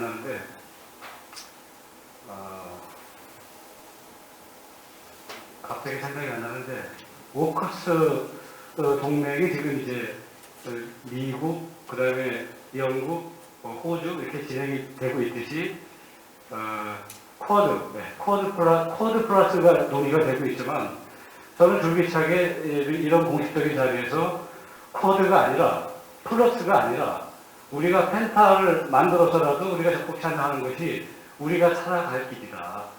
그리고 6.25 때 6.25 끝나고 53년도에 한미 상호 방위 협정이 체결됐지만 우리한테는 아무런 미국을 도와줄 전력이 없었습니다. 단 한 척의 제대로 된 배도 전력이 없었어요. 그래서 굉장히 불평등한 조약이었습니다. 미국 입장에서는 수치스러울 정도로 불평등한 조약임에도 그것을 체결했습니다. 놀라운 우리 선조들의 위대한 역사가 아닐 수 없는데 그러나 이제 우리가 한미 동맹에 아까 뒤에서 말씀해 주셨는데 상호 보완 전력으로서 우리가 이러한 전력을 구비해 나가는 것은 대단히 그 효용성이 있고 또 우리가 동맹으로서 역할을 담당하는데 한 축이 되지 않을까 그런 생각이 듭니다. 의견만 제시했습니다. 감사합니다. 저도 또 한 말씀 내가 좀 드렸어요. 저는 좀 쓴소리를 계속 해야 되는 입장일 것 같아서. 왜냐하면 우리 자꾸 야 이게 좋다, 우리 잘하고 있다 이런 게 아니라 레드팀 입장에서 어떤 부분을 공격당할지, 그래서 그것을 어떻게 대응해야 될지 이런 부분들 우리 한번 좀 생각해봐야 될 겁니다. 제가 솔직히 제일 걱정되는 건 어떤 부분이냐면요, 여러분들 지금 물이 있는 기존 작전함들도 인원 부족 때문에 충분하게 지금 운용하지 못하는 상황인데, 항모를 띄워놓으면 이제 거기 보통 항모 자체도 엄청난 우리 일반적인 구축함 정도의 인원이 아니라 거의 1000명 이상 정도, 2000명, 심지어 3000명 정도까지 해군만입니다. 그 다음 거기에 그 항공기 관련된 정비 인력부터 시작해서 인원도 들어가면 인원이 꽤 될 겁니다. 4000명 무슨 이렇게 이상 들어갈 겁니다. 자, 그러면 과연 이러한 인력들을 어떻게 확보할 거냐. 또 그것뿐만이 아니라 그 항모함을 작전 나가기 위해서 필요한 그 주변의 호위 세력들. 굉장히 사실 지금 되게 우리 암울한 현실인 것 같습니다. 제가 이제 뭐 우연히도 이제 이 2040 미래를 준비하는 이제 연구를 국방 관련된 연구들을 하고 있는데 워낙 실정들이 이어지다 보니까 요즘 결혼도 잘하고 인구도 많이 안 낳지 않습니까? 그러니까 어린이도 잘 안 낳다 보니까 한 2040년 정도가 되면 현재보다 절반 정도가 됩니다. 물론 이제 나라를 좀 더 안정시켜서 이제 더 많이 낳게 해야겠죠. 하지만은 당장 그런 위기 상황을 맞을 때 과연 우리 해군은 어떻게 이것들을 준비를 하면서 그런 미래 속에서도 항모가 잘 끌고 갈 수 있다라는 말씀을 드릴 수 있을 것인가. 사실 우리 해군이 굉장히 조밀하게 준비하셔야 된다. 그렇지 않으면 또 공격당하실 것이다 라고 말씀을 드리고 싶고요. 그 다음에 이제 제가 사실 뭐 어젠가도 뭐 이렇게 조그맣게 뭐 이제 그 신모철 박사님이 하는 이제 뭐 방송이 있어가지고 이제 거기 나가서 잠깐 말씀드려서 제가 드린 말씀이 있습니다. 뭐냐 하면 사실 자꾸 항모가 뭐 이렇게 당장 뭐 쓸모가 없다 뭐 이런 얘기들을 많이 하고, 그 다음에 주변에 어떤 뭐 예를 들어서 뭐 호위 세력에 이것까지 준비하려고 그러면 뭐 돈도 엄청나게 많이 들어간다 얘기를 하는데, 사실은 항모를 훨씬 더 현재 안보 맥락에서 정말 잘 쓸 수 있는 방법이 딱 하나 있다. 뭐냐 하면은 우리가 제대로 된 항모를, 그게 뭐 경항모가 좀 큰 거지만 딱 만든 다음에 거기 있는 모든 것을 대한민국의 어떤 항공 자산으로 채워넣는 것이 아니라 미 해병대, 한미 동맹의 공동 운용 자산으로 올려놓는 것이죠. 그러면 미국 해군이 알아서 옆에서 호위함 다 달라붙고 작전세력 달라붙습니다.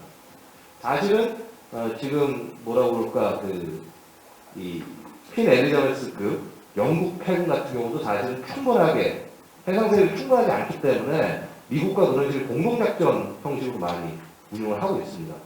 그래서 사실 이런 부분들 얘기하면 우리 되게 어떻게 보면 그동안 약간 소원한 것 같았던 한미 동맹 관계도 충분하게 다시 끌어오고 미국에 대해서 큰 소리를 칠 수 있는 거죠. 그러니까 우리 이만큼 노력했어, 자꾸 방위 분담 갖고 얘기하지 마 라는 얘기도 할 수 있고, 또 그만큼 더 이렇게 좀 타이트해지는 어떤 그런 효과도 있지 않을까, 그래서 그런 말씀을 올립니다. 예, 제가 뭐 시간이 좋습니다. 뒤에 한 번 질문 더 받겠습니다. 의견 더 받겠습니다. 마이크를 좀 앞으로 있는 거 하나 좀 전달 좀 해주십시오.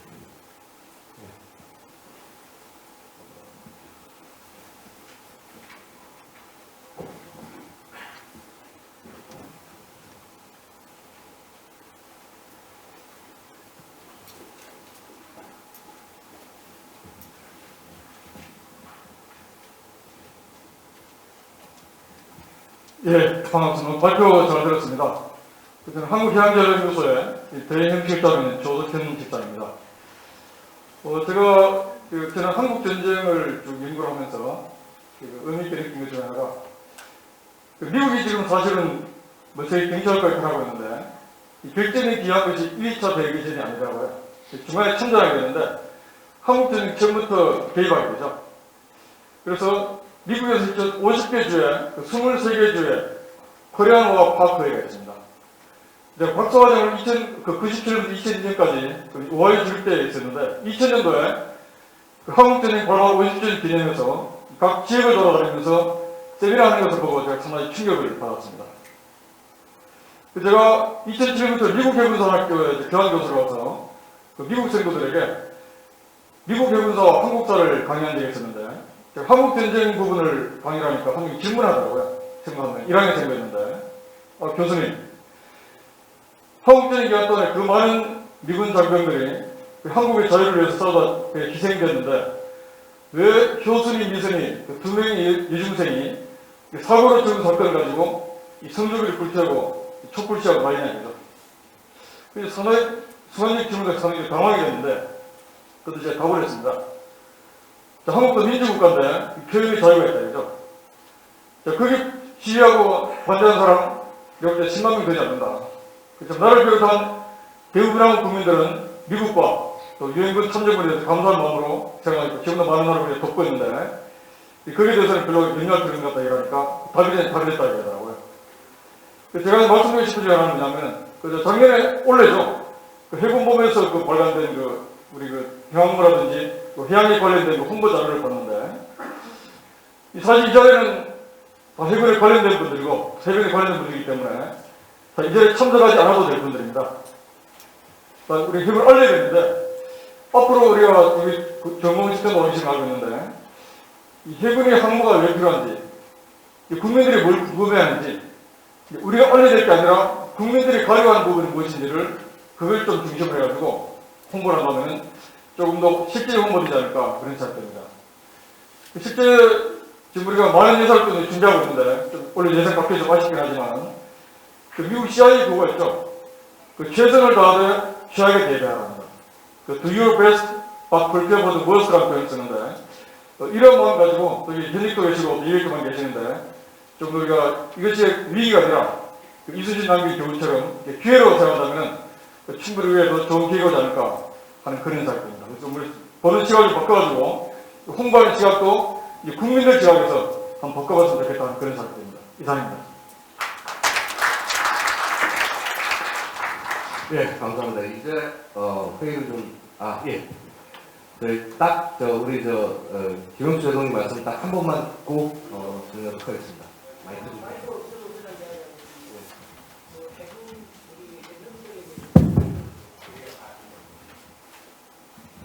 해군 현역들에게 거리를 드리고 싶습니다.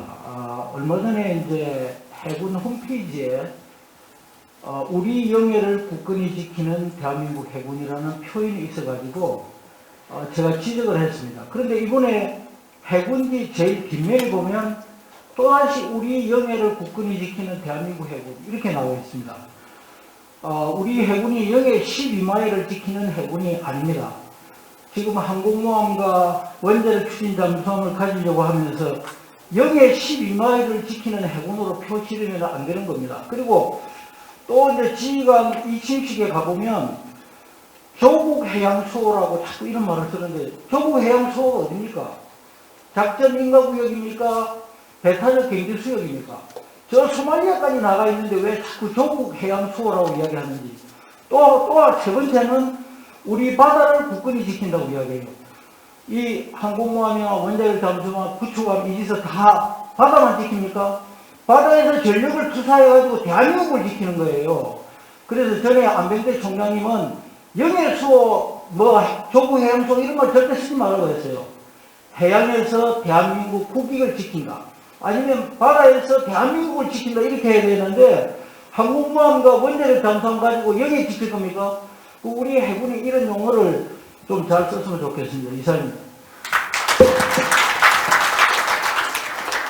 네, 사실 지금 우리 제동님께서 말씀해 주신 게 바로 이게 다양학 작전 아니겠습니까? 그렇죠? 바로 이 해상의 영역에서 모든 이 대한민국 국익을 진전시키고 다른 영역과 같이 함께 그런 아마도 우리 항모가 이 어려움을 겪는 것은 바로 그런 다영역적인 측면 때문에 이러저러한 오해와 반발과 그다음에 혼란들이 있는 것이 아닌가. 그리고 이것을 극복했을 때는 반드시 우리 해군은 진정한 21세기에 방역 전쟁에 준비가 된 그러한 군대가 될 것이라고 기대를 합니다. 자, 여러분 2시간 거의 넘는 기간이라 됐습니다. 제가 한마디 하겠습니다. 한 말씀 짧게 부탁드리겠습니다. 지금 정리 중이라.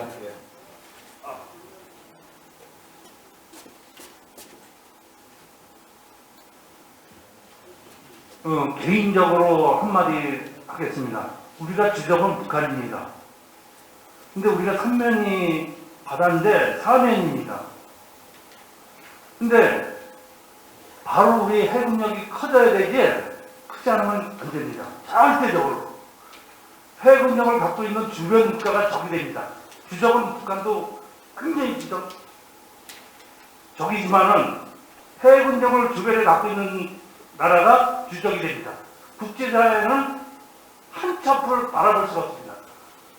내 말 명심하셔야 됩니다. 해군력을 갖고 있는 나라는 주적으로 보셔야 됩니다. 예. 같이 이용할 때는 이용하더라도 이상입니다. 예, 알겠습니다. 감사합니다. 역시 시원시원 맞습니다. 사실 대한민국 해양국가 맞습니다. 북한에 의해서 사실 대륙과 아시아가 끊겨 있는 상황이기 때문에 대한민국은 해양국가다.